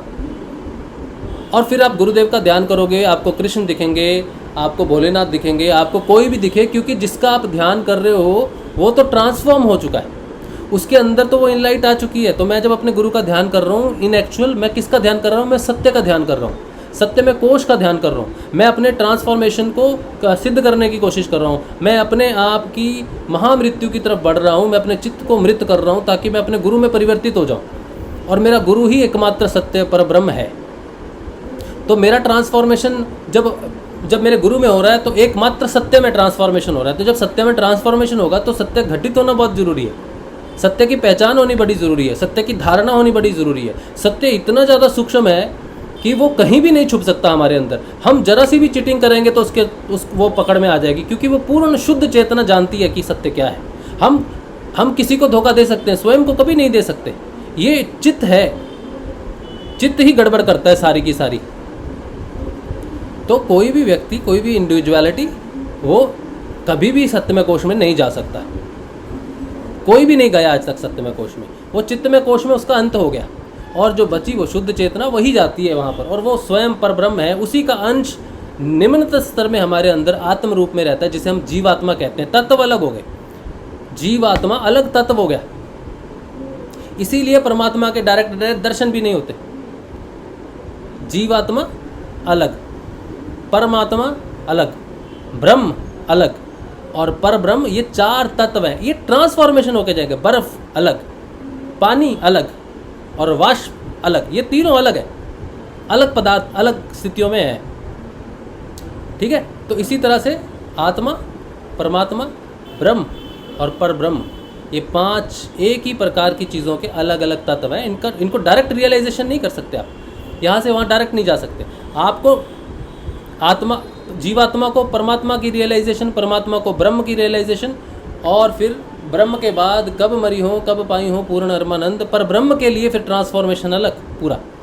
यहाँ तक तो ब्रह्म तक जा सकते हैं, अहम ब्रह्मास्मि, कि मेरी आत्मा ही ब्रह्म है, मेरा शरीर नहीं, मेरा अहंकार नहीं, मेरा मैं नहीं, बल्कि वो आत्मा कहती है कि अहम ब्रह्मास्मि। शरीर नहीं कहता, शब्द नहीं कहते, मन नहीं कहता, चित्त नहीं कहता, सिर्फ वो आत्मा कहती है कि अहम ब्रह्मास्मि, मैं ही स्वयं ब्रह्म हूँ। तो वो फाइनल ट्रांसफॉर्मेशन ब्रह्म की है। ठीक है, वो निर्बीज समाधि। तो ये जो पूरा ट्रांसफॉर्मेशन है, जो जनक की जो कहानी है, ये बड़ी सूक्ष्म है, और ये सारी बातें सिर्फ और सिर्फ गुरु के प्रति उनके पहले शब्द से प्राप्त होती हैं, जब वो कहते हैं कि मेरे आगे झुकना पड़ेगा, मतलब समर्पण करना पड़ेगा। तो किस चीज़ का समर्पण मांग रहे गुरुदेव? मैं झुक रहा हूँ। गुरुदेव कहते हैं शरीर का झुकना नहीं, तो शरीर तो नहीं मांग रहे, अंदर से झुको। अंदर ऐसी क्या चीज़ है जो झुकती है? वो है मन। तो कई तो झुकते नहीं, कई क्योंकि पता ही नहीं हमें समर्पण क्या होता है, मन क्या है, समर्पण क्या है। तो गुरुदेव कहते हैं चलो ठीक है, तुम एक काम करो, ये मंत्र का जपो, मन मन में जाप करना है। तो वो मन को आदेश दे देते हैं, तो हमें पता नहीं है कि मन का सरेंडर करना है, लेकिन गुरु मंत्र के रूप में, गुरु में और मंत्र में कोई अंतर नहीं, तो गुरु मंत्र के रूप में मन पर विराज जाते हैं। अब मन झगड़ता है, गुरु का समर्पण करता नहीं, तब समस्याएं आती हैं। नाम जप नहीं हो रहा, मैं भूल जाता हूँ, या फिर मैं क्या करूँ, मैं परेशान हूँ, ये सारी चीज़ें जो भी हैं, ये सारी चीज़ें मन की है। तो गुरु उसको जाप करते करते करते करते करते उसका ट्रांसफॉर्मेशन होता है, मन का ट्रांसफॉर्मेशन होता है। गुरु का उसका जिस दिन गुरु का पूर्ण अधिकार हो गया है जपा जाप, गुरु कहते हैं अभी जो बीमार व्यक्ति है वो तो कहता है गुरुजी बस मुझे ठीक कर दो किसी भी तरह, तो वो अधिकार दे देता अपने मन पे, तो वह जपा जाप जल्दी लग जाता है। और कई अधिकार देते ही नहीं, समस्याएं सिर्फ समस्याओं को ही लिखित है, सिर्फ समस्याओं की ही प्रदर्शन है, सिर्फ हर समय एक समस्या लेके चलते हैं कि मेरे को ये समस्या है, मैं नहीं कर पाता, मेरे घर वाले नहीं करने देते, मैं ये नहीं कर पाता। उनके पास एक्सक्यूज़ है मन को नहीं सरेंडर करने का। ठीक है, अब है तो है, अब वो भी कुछ नहीं कर सकते। तो लेकिन बुद्धि के बल से आपको जाप करना है, और जाप से ही आपके सारी समस्याएं समाधान होगी, समर्पण होगा। और जितनी भी गुरुदेव की शिक्षा है ना, ये बहुत ही गुप्त शिक्षा है, बहुत ही सूक्ष्म है, और ये ज्ञान आपको तभी प्राप्त होगा जब आप गुरु की तरफ बढ़ेंगे, क्योंकि ज्ञान सिर्फ गुरु का है, किसी व्यक्ति के पास कोई भी ज्ञान नहीं, वो गुरु का है। जैसे जैसे आपका ट्रांसफॉर्मेशन गुरु में होता रहेगा, वो गुरु का ही ज्ञान है, वो गुरु का ही ट्रांसफॉर्मेशन है जो आपके अंदर उतर रहा है, तो वो गुरु ही है आपके अंदर ज्ञान रूप में उतर रहा है। तो आपके अंदर जो ज्ञान है, जो दृष्टि है, जो भाव है, जो सकारात्मक है, या जो फिर सत्य है, राइचियसनेस की तरफ जो लेके जाता है, वो गुरु है, हम नहीं। हमारा कोई ज्ञान नहीं, हमारे पास कुछ भी नहीं है, क्योंकि मनुष्य के पास चित्त है। चित्त तो विलय करने वाली वस्तु है। तो मैं अगर कहूँ मुझे ज्ञान प्राप्त हो गया तो वो चित्त है। अगर मैं कहूँ मेरा ज्ञान नहीं है, ये गुरु का ही ज्ञान है, वो जो डिसेंड कर रहा है मेरे अंदर गुरु, वो डिसेंशन जो हो रही है वो ज्ञान रूपी गुरु की हो रही है। तो जो ज्ञान है वो गुरु है, मैं तो चित्त हूँ, मेरा तो विलय हो जाना है, मेरी तो महामृत्यु की तरफ बढ़ रहा हूँ मैं तो मेरे पास मैं ज्ञान रख के करूँगा भी क्या, मेरे काम का नहीं है ज्ञान, मनुष्य के किसी काम का नहीं, चित्त के काम का नहीं। चित्त ने एक दिन खत्म हो जाना है, तो जो खत्म ही हो जाएगी, जो चीज़ नश्वरी होगी, उसमें ज्ञान धरने की बात क्या है। तो मेरे अंदर कभी ज्ञान नहीं उतर सकता, मेरे अंदर कुछ उतर सकता है तो गुरु उतर सकता है, तो वो गुरु ही ज्ञान है, और गुरु ही है जो हमेशा रहेगा। चित्त के बाद भी जो सत्य रहेगा वो गुरु रहेगा। तो मेरा मैं नहीं, तो मेरा जो ट्रांसफॉर्मेशन है वो मुझ में, गुरु में होना चाहिए। मैं वो प्रेम गली सांकरी वाली बात है कि मैं अब नहीं जा सकता आगे, तो मुझे गुरु के प्रेम में पड़ के गुरुमय हो जाना पड़ेगा, मुझे गुरु के अलावा कुछ दिखना नहीं चाहिए। जब ऐसा हो जाएगा, मेरी स्थिति अपनी ख़त्म हो जाएगी, लोग कहेंगे तू तो गया, तेरा तो काम ख़त्म हो चुका है, तू वो व्यक्ति नहीं रहा। ये खुशी की बात है, ये खुशी की बात है कि मैं रहा नहीं, क्योंकि मेरे चित्त से, मेरे मन से मैं था, वो तो गुरु का हो गया, वो अब पगला हो गया, उसके पीछे वो उसी का भजन करता है, उसी का नाम जपता है, उसी से प्रेम करता है, उसी को हर जगह देखता है, उसी को खंबे में देख रहा है। वो क्या था, वो छोटा बच्चा, उसके पिता ने उसको पूछा, हिरण्यकश्यप ने, तू पागल हो गया है, तुझे बचा कौन रहा है, हरी हरी जपता रहता है, क्या हरी कहाँ है? बोला वो सब जगह मुझे दिखता है। बोला आप में, मुझ में, सब जगह। बोला इस खंबे में भी होगा फिर तो? बोला हाँ, इस खंबे में भी दिखता है। ये प्रेम है, ये ट्रांसफॉर्मेशन है कि मेरे गुरु के अलावा कुछ है ही नहीं कहीं। बोला खंबे में भी है? बोला हाँ। और प्रेम इतना दृढ़ है, इतना पवित्र है, बोलने की बात नहीं है कि मेरे गुरुदेव परब्रह्म है सब। आप कहो खंबे में है गुरुदेव मैं कहूँगा गुरुदेव इस घंटी में तो तोड़ो, तो निकलेंगे नहीं निकलेंगे, क्योंकि अशुद्धता है मुझ में, इसीलिए मेरी बात सत्य नहीं होगी। लेकिन अगर मुझ में प्रहलाद जैसी भक्ति हो जाए, प्रहलाद जैसा समर्पण हो जाए, तब इस घंटी में कहूँ कि गुरु है, इसको आप तोड़ के देखो, इसमें गुरु निकलेंगे। जैसे हनुमान जी थे, हनुमान जी को चैलेंज कर दिया, तू राम राम करता है, माला फेंक दी, माला में कह रहा है नहीं दिख रहा, तो तेरा शरीर में भी नहीं है, तो तेरा शरीर भी बेकार ही है। वो पराकाष्ठा है, तो सीना फाड़ा, निकले राम, दिखे राम, सबको दिखे। तो प्रहलाद ने भी कह दिया सब जगह है, तो तोड़ दिया खंबा, तो निकले नरसिंह, सब जगह है। तो जो भक्त, जो ट्रांसफॉर्मेशन की बात की जा रही है, या फिर जिसकी बात की जा रही है, वो मैं नहीं हूँ, मेरे में भी मैं नहीं हूँ। मेरे शरीर में, मेरी आँखों में, मेरे कानों में, मेरी स्किन में, मेरे पेट में, मेरे हृदय में, कहीं भी मैं नहीं रहना चाहिए। ये मुझे प्राप्त हो गया, ये होना नहीं चाहिए कि मुझे ज्ञान प्राप्त हो गया, या फिर मेरा ट्रांसफॉर्मेशन हो गया, या फिर ये हो गया। कुछ भी नहीं हुआ, मेरे साथ कुछ भी नहीं हो सकता। मेरा तो सिर्फ नाश हो सकता है, मेरी तो सिर्फ मृत्यु हो सकती है, क्योंकि ये शरीर, ये मन, ये सारी जो दिख रहा है मैं सब रूप में, जो दुनिया को दिख रहा है, जो दुनिया में भस रहा है, ये तो नाशवान है, इसका तो नाश होना चाहिए। तो मैं नाशवान हूँ, मेरे में कुछ नहीं है, जो है उसमें है, गुरु में है, उसमें जाना है, हमेशा इसमें नहीं रहना है, ये परमानेंट नहीं है। तो ट्रांसफॉर्मेशन का सूत्र है कि वह दिखने लग जाए। अब उसका सूत्र कोई भी सूत्र आपने पकड़ा हो, ज्ञान का पकड़ा हो, भक्ति का पकड़ा हो, प्रेम का पकड़ा हो, बस वही होना चाहिए, हर जगह वही दिखना चाहिए। और कोई नहीं दिखना चाहिए और कुछ नहीं लगना चाहिए, तो वो तोड़ेगा खंबा, उसमें से निकलेंगे वो सब जगह निकलेंगे। तो ट्रांसफॉर्मेशन का अर्थ है मेरा सरेंडर हो जाना सब जगह से, मैं ख़त्म हो जाऊँ, मेरा कुछ ना बचे। कोई अगर भगवान से प्रार्थना करता है बैठ के, हे ईश्वर मेरा कुछ ना बचे, मैं पूर्ण रूप से नष्ट हो जाऊं और बचे तो तू ही बचे, को कोई देखेगा उसको बोलेगा पागल। क्या लोग प्रार्थना में कहते हैं, हे भगवान, हे ईश्वर मेरा घर बसा रहे, मेरे पुत्र पोत्री बढ़े, मेरी उम्र बढ़े, मैं जवान रहूं, मैं निरोग रहूं, मैं सब रहूं। तू कह रहा है तू नष्ट हो जाए, तू नाश हो जाए तेरा, ये कैसी प्रार्थना कर रहा है? अब उसको तो लोग पागल ही कहेंगे। लेकिन वो क्या बात चल रही है उसकी, दिखने में मुझे सुनने में क्या आ रही है, लेकिन उसकी वार्तालाप क्या चल रही है उसके साथ, वो किस चीज़ को नाश के लिए बोल रहा है। भगवान उल्लू नहीं है कि उसको समझाना पड़ेगा, नहीं गलती होगी, मैंने ये नहीं बोला था कि मेरा नाश हो जाए, मतलब मैंने बोला कि मेरे चित्त का नाश हो जाए। ठीक से सुनना भगवान, इसको कहीं मुझे नहीं मार देना।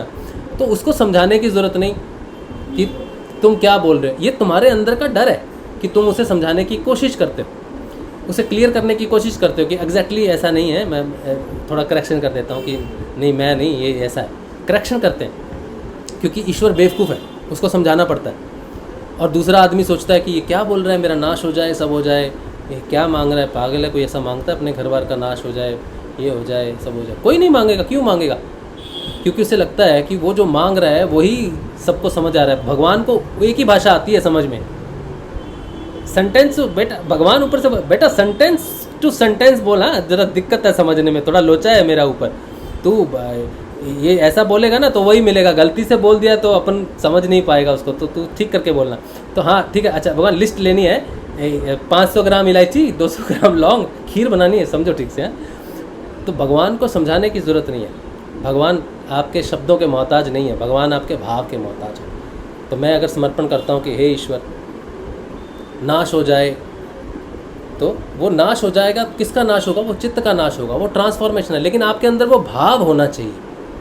वो पुकार के समय अगर वो डर है कि क्या बोल रहा हूँ मैं, तब नहीं, वो बात ही नहीं है, तो फिर वो बात नहीं। वो कहता है जा मरने से जग डरे मोरे मन अनंत, तो वो इनडायरेक्टली क्या कह रहा है? मृत्यु को पुकार रहा है। वो इनडायरेक्टली तो मृत्यु को ही पुकार रहा है, लेकिन वो दोहे में रख दिया, सीधा नहीं रखा उसको। तो जब वो लय लग जाती है, जब ईश्वर की प्रत्यक्ष अनुभूति हो जाती है, जब गुरु का साक्षात्कार हो जाता है, जब गुरु में अपनी निष्ठा पूर्ण रूप से पक्की हो जाती है कि वो है, अब मृत्यु हो नहीं सकती, अब तो योग ही हो सकता है बस, तब वो चीज़ प्रकट हो सकती है। और उसके लिए तो समय लगेगा ना। इसीलिए गुरुदेव ने कहा 5 अंग ठीक है, धारणा ध्यान और समाधि समय का विषय है, सूक्ष्म विषय है, तो इसके लिए समय रखा है। 1.5 साल में, 2 साल में, 6 महीने में, अभी 1.5 साल वाले भी आते हैं, 1.5 महीने वाले भी आते हैं साधक, मेरे में कुछ हो नहीं रहा, तो अगर उनको कहा जाए ये पुकार देख समझ, तो क्या समझेंगे, कैसे करेंगे? नहीं कर पाएंगे। इसके लिए तो बहुत तपस्या चाहिए, अपने आप को विलय कर देने वाली बात है। और विलय डायरेक्ट नहीं कर पाओगे। आज अगर बैठ जाओ ये तपस्या, ये प्रेरणा, प्रार्थना करके भी नहीं कर पाओगे। कारण क्या है? कारण ये है कि जब तक मेरे अंदर विषय है, पहले विषयों का खत्म, ये प्रार्थना निकलेगी नहीं। ये प्रार्थना तब निकलेगी जब मेरे अंदर विषय वासना खत्म हो जाए, मेरे अंदर किसी भी प्रकार की इच्छा खत्म हो जाए, मेरे अंदर किसी प्रकार की कोई अटैचमेंट है, आसक्ति है, वो पूर्ण रूप से खत्म हो जाए, मैं पूर्ण रूप से मुक्त हो जाऊं। गृहस्थी आदमी तो वैसे ही मुक्त नहीं होता, उसके तो वैसे ही बहुत चौंचले हैं, उसका तो परिवार है, ये है, वो है, इसको पालना, उसको पालना, तो वो मर रहा है ऐसा नहीं है। त्याग पर वैराग्य जो प्रकट हो रहा है वो मर रहा है ऐसा नहीं है, वो तो एक भाव से मुक्त हो रहा है। पर वैराग्य का अर्थ है भाव मुक्त व्यक्ति, कोई विशेष व्यक्ति नहीं, उसके शरीर में कोई फर्क नहीं, उसने जटाएं रख ली, उसकी जड़ें जट हो गई, उसकी दाढ़ी हो गई, ये सब हो गया, ये कोई सिंबल नहीं है। सिंबल है भाव मुक्त हो गया। पर वैराग्य का अर्थ है कि कोई इच्छा ही समाप्त होगी, सारी इच्छा समाप्त होने का नाम पर वैराग्य। गुरुदेव ने ना कभी दाढ़ी रखी, ना जट रखी, ना कुछ रखी, वो एक धोती कुर्ता चश्मा लगा के चले हुए तो क्या वो परब्रह्म है? तो वो सब दिखाने वाली चीज़ें। असली मूल रूप क्या है कि आपके अंदर से पुकार निकलनी चाहिए। मृत्यु जब तक डरा रही है तब तक आप ये मंगल कामना नहीं कर सकते मैं नष्ट हो जाऊं। जब तक शरीर भाव है तब तक आप कैसे बोलोगे मैं नष्ट हो जाऊं? आपका भाव शरीर का है तो नष्ट हो जाऊं तो शरीर को बोल रहे हो फिर आप। जब आप शरीर भाव से, आपकी चेतना मुक्त है, प्राण से, सारे रिलेशनशिप से मुक्त है, मन सारी इच्छाओं से मुक्त है, तब चेतना जब आत्म में आत्मा में जब चेतना है, आत्म रूपी चेतना है, तब आत्मा कहेगी कि नाश हो जाए, तो आत्मा का तो नाश नहीं हो सकता, नाश हो जाए नीचे मन का, चित्त का, तो ये बहुत दूर की बात। तो उसके जाने से पहले, उस वहाँ जाने से पहले आपका ट्रांसफॉर्मेशन होगा, एक ही बचेगी, आत्मा ही निकलेगी वहाँ से। आपके लिए हाईएस्ट पॉइंट है चित्त, उसके आगे आप नहीं, आप विष्ट में नहीं रह गए, आप समिष्ट में पहुँच गए, तो आप ईश्वरीय रूप हो गए, चलते फिरते ईश्वर, त्रिगुणात्मक, त्रिगुणा अतीत। चित्त तक त्रिगुणात्मक है, चाहे वो सबीज समाधि में नीचे दब गया है, लेकिन त्रिगुणात्मक है। निर्बीज समाधि में चित्त नष्ट हो गया, तब आप त्रिगुणात्मक अतीत हो, गुणातीत हो। वहाँ से ब्रह्म की योग की बात है, ठीक है। तो ये सारा ट्रांसफॉर्मेशन कैसे होगा? गुरु के प्रति सरेंडर से होगा। अब जितनी भी बात हमने की है, इसमें हमने विशेष बात की है कि हमारा समर्पण जो है वो पहला अपनी मन का समर्पण है, अपनी इच्छाओं से मुक्त होना, अपने इश्यूज़ जो हैं, हमारे जो एक्सक्यूज़ हैं कि मैं नहीं कर पाता, मुझसे होता नहीं, मैं दिमागी तौर पे कमज़ोर हूँ, मुझे समय नहीं मिलता, मेरा काम बहुत ज़्यादा है, पहले आप इससे मुक्त हो जाओ, इस चीज़ को समझ लो कि आपको करना क्या है, नहीं तो फिर बहुत समय व्यर्थ हो जाएगा आपका। और वही बात है कि सिर दर्द भी ठीक नहीं होगा, क्योंकि मैं सिर दर्द ठीक करवाने आया हूँ, मैं तो अध्यात्म में अपने मन का नाश, वो तो मन का नाश है, मैं सिर दर्द ठीक करवाने आया हूँ, मैं तो माया में फंसने आया हूँ कि मेरा सिर दर्द ठीक करो तो मैं और कामों में लगूँ। गुरुदेव कहते यार मैं तुझे कामों में लगाने थोड़ी आया, मैं तुझे रोग मुक्त नहीं, मैं तुझे जीवन मुक्त करने आया हूँ। तो तेरी धारणा तो संसार में फंसने की, तो सिद्ध योग कर रहा है कि मैं संसार को और जाके फंसूँ, ठीक करो और मैं जाऊँ। कितने दिन करना पड़ेगा बोलो, कितने दिन की दवाई है? एक क्वेश्चन है इसके रिलेटेड, गुरुदेव ने एक स्पीच में कहा था कि मैंने एक दवाई बनाई है, वो दवाई बनाई है मैंने, और मैंने भेजे उसके सैंपल, 4-5 सैंपल भेजे हैं, और जिसको दवाई दी जाएगी उसको पता ही नहीं चलेगा क्या दवाई है, कौन दे रहा है, कैसा है, ये नहीं पता चलेगा। तो उसका भी आया नहीं है, जब आएगा मैं बताऊंगा। तो गुरुदेव ने वो बात वहीं ख़त्म कर दी, तो वो क्लियर नहीं होता है कि कौन सी दवाई है क्या नहीं है। तो वो बड़ी सूक्ष्म बात है गुरुदेव की। वो कहते हैं कि मंत्र दीक्षा नहीं, मंत्र नहीं, सिर्फ मेरी तस्वीर के साथ दवाई, ठीक है। तो वो बड़ी सूक्ष्म बात करते हैं गुरुदेव वहाँ पर, तो वो समझ नहीं आती, ठीक है। तो ये चीज़ है कि ये वो दवाई नहीं है जिसे हम कहते हैं हाँ डॉक्टर के पास जाते हैं, कितने दिन लेने पड़ेगी जी, 1 महीना। कुछ साधक हैं जब जाते हैं नए साधकों के पास, उनको चैलेंज मारते हैं, आप 1 महीना जपो और अगर आपकी समस्या ठीक नहीं हुई तो मेरा सिर आपकी चप्पल। ये दवाई तो नहीं है जिसका आप जाके कह रहे हो कि ये पेन किलर है, इसको खाओ तो पेन खत्म हो जाएगा। ये तो परिवर्तन है, ये उसको संसारिक बंधनों से मुक्त करेगा, ना कि वो।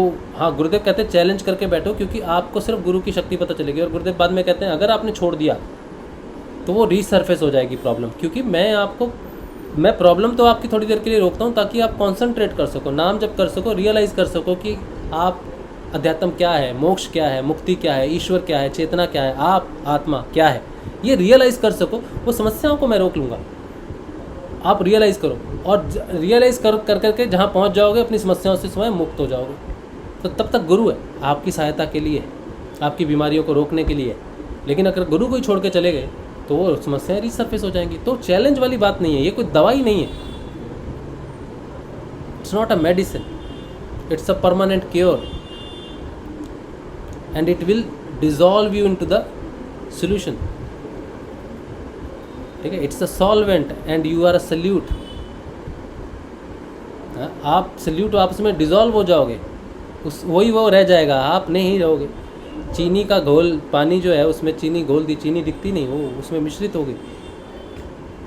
जब तक चीनी मैंने डाली मीठा पानी बनाने के लिए, चीनी घुलनी नहीं चाहिए। चीनी अगर नहीं घुली तो पानी मीठा कैसे होगा? आप जब तक आप गुरु में घुल नहीं जाओगे तो गुरु आएगा कैसे? जब तक आप हो तब तक वो पानी मीठा नहीं हो सकता। तो आपको घुलना पड़ेगा, आपको मिटना पड़ेगा और सिर्फ गुरु ही रहना पड़ेगा, तब योग सिद्ध है। ये समर्पण है, यही शर्त, यही दान लिया अष्टावक्र ने कि मुझे अपना मन दे दे, सारी इच्छाएं दे दे जो तुझे रोक रही है ना उस तरफ जाने के लिए, रियलाइजेशन के लिए। वो सारी आसक्तियाँ, उसकी सारी बीमारियाँ अष्टावक्र ने दान में ले ली। मन बीमारी है तो गुरु बीमारी, शरीर बीमारी है, धन बीमारी है, तो 3 बीमारियों में से कोई एक बीमारी उन्होंने मांगी। और राजा इस बात को जानता नहीं है कि जो जो मांग रहा है ना वो बीमारी ही है मेरी। मैं कौन सी बीमारी दूँ? अगर पता चल जाए कि तीनों ही बीमारियाँ, तो गुरु तीनों आपकी, तीनों बीमारियाँ आपकी है, मुक्त करो। लेकिन उसको उसका भी ज्ञान नहीं, उसको ज्ञान बाद में हुआ, जब एक मन से मुक्त हो गए तब ज्ञान हुआ। तब उसका जल रहा है घर, वहाँ पर उसका धन, जिसका दान मांगा था वो नगरी जल रही पीछे, तो उसको कहा जल रही है पीछे नगरी तेरी, बोल रहा मेरा नहीं है, तो अभी दान से मुक्त हो गया। अगर राजा के कपड़ों में आग लगा दो, उसको को भाग, तो वो कहेगा तेरा शरीर जल रहा है राजा, तो वो कहेगा मेरा शरीर जो जल रहा है वो मेरा नहीं है। तो एक बीमारी की मुक्ति से उसे दो 7 की बीमारी से मुक्त कर दिया। तन भाव से भी मुक्त कर दिया और धन भाव से भी मुक्त कर दिया मन ने। तो ये गुरु है, वो आपसे कुछ लेता नहीं है। वो अगर आपसे कुछ लेता भी है तो ऐसा जिसको वो नाश कर सके, जो बेकार चीज़ है, जो ना आपके काम की है ना गुरु के काम की है। तो गुरु क्या लेता है? जो आपका नष्ट करना, उसके काम का कुछ भी नहीं है आपके पास। आप स्वयं का ट्रांसफॉर्मेशन, आपके अंदर जो तत्व है वो उसको ट्रांसफॉर्म कर देगा, बस वो रियलाइज़ करवा देगा। ट्रांसफॉर्म भी नहीं करता, बस वो बाहर की शक्तियाँ खोल के रियलाइज़ कराते, देख तू क्या है, तू और मैं एक ही हैं ज्योत। अब उधर है, उधर तू है मैं एक ही है, इधर दो है, इधर तू राजा है मैं तेरा गुरु हूँ अष्टावक्र, उधर हम एक ही। ठीक है, तो ये बात है, समर्पण की बात है या फिर सिद्धियोग की बात है, गुरु के प्रति समर्पण की बात है। ये नए शिष्यों के लिए, पुराने शिष्यों के लिए, हम सबके लिए है, विशेष है। ठीक है, तो ये है नरहरि भाई। नरहरि भाई, जय श्री गुरु। आज जो आपने ये गुरुदेव में बात कही कि हम स्पष्ट करते हैं कि आपने कहे ना, हम शब्दों के द्वारा कि भाई गुरुदेव मैंने ऐसा कहा, वह ऐसा नहीं कहना था, क्लियर करने के बारे में जो आपने बात कही ना, ये बहुत ही बड़ी बात कर दी है। ये बहुत ही महत्वपूर्ण चीज है, क्योंकि हम नहीं, मैं विशिष्ट रूप से ऐसे कई बार जैसे कोई गुरुदेव से बोल देता हूँ तो फिर ऐसा नहीं, गुरुदेव ऐसा नहीं है, ऐसा आप अकेले थोड़ी हो। मैंने अगर बात कही है तो मुझे उसकी जानकारी है ना।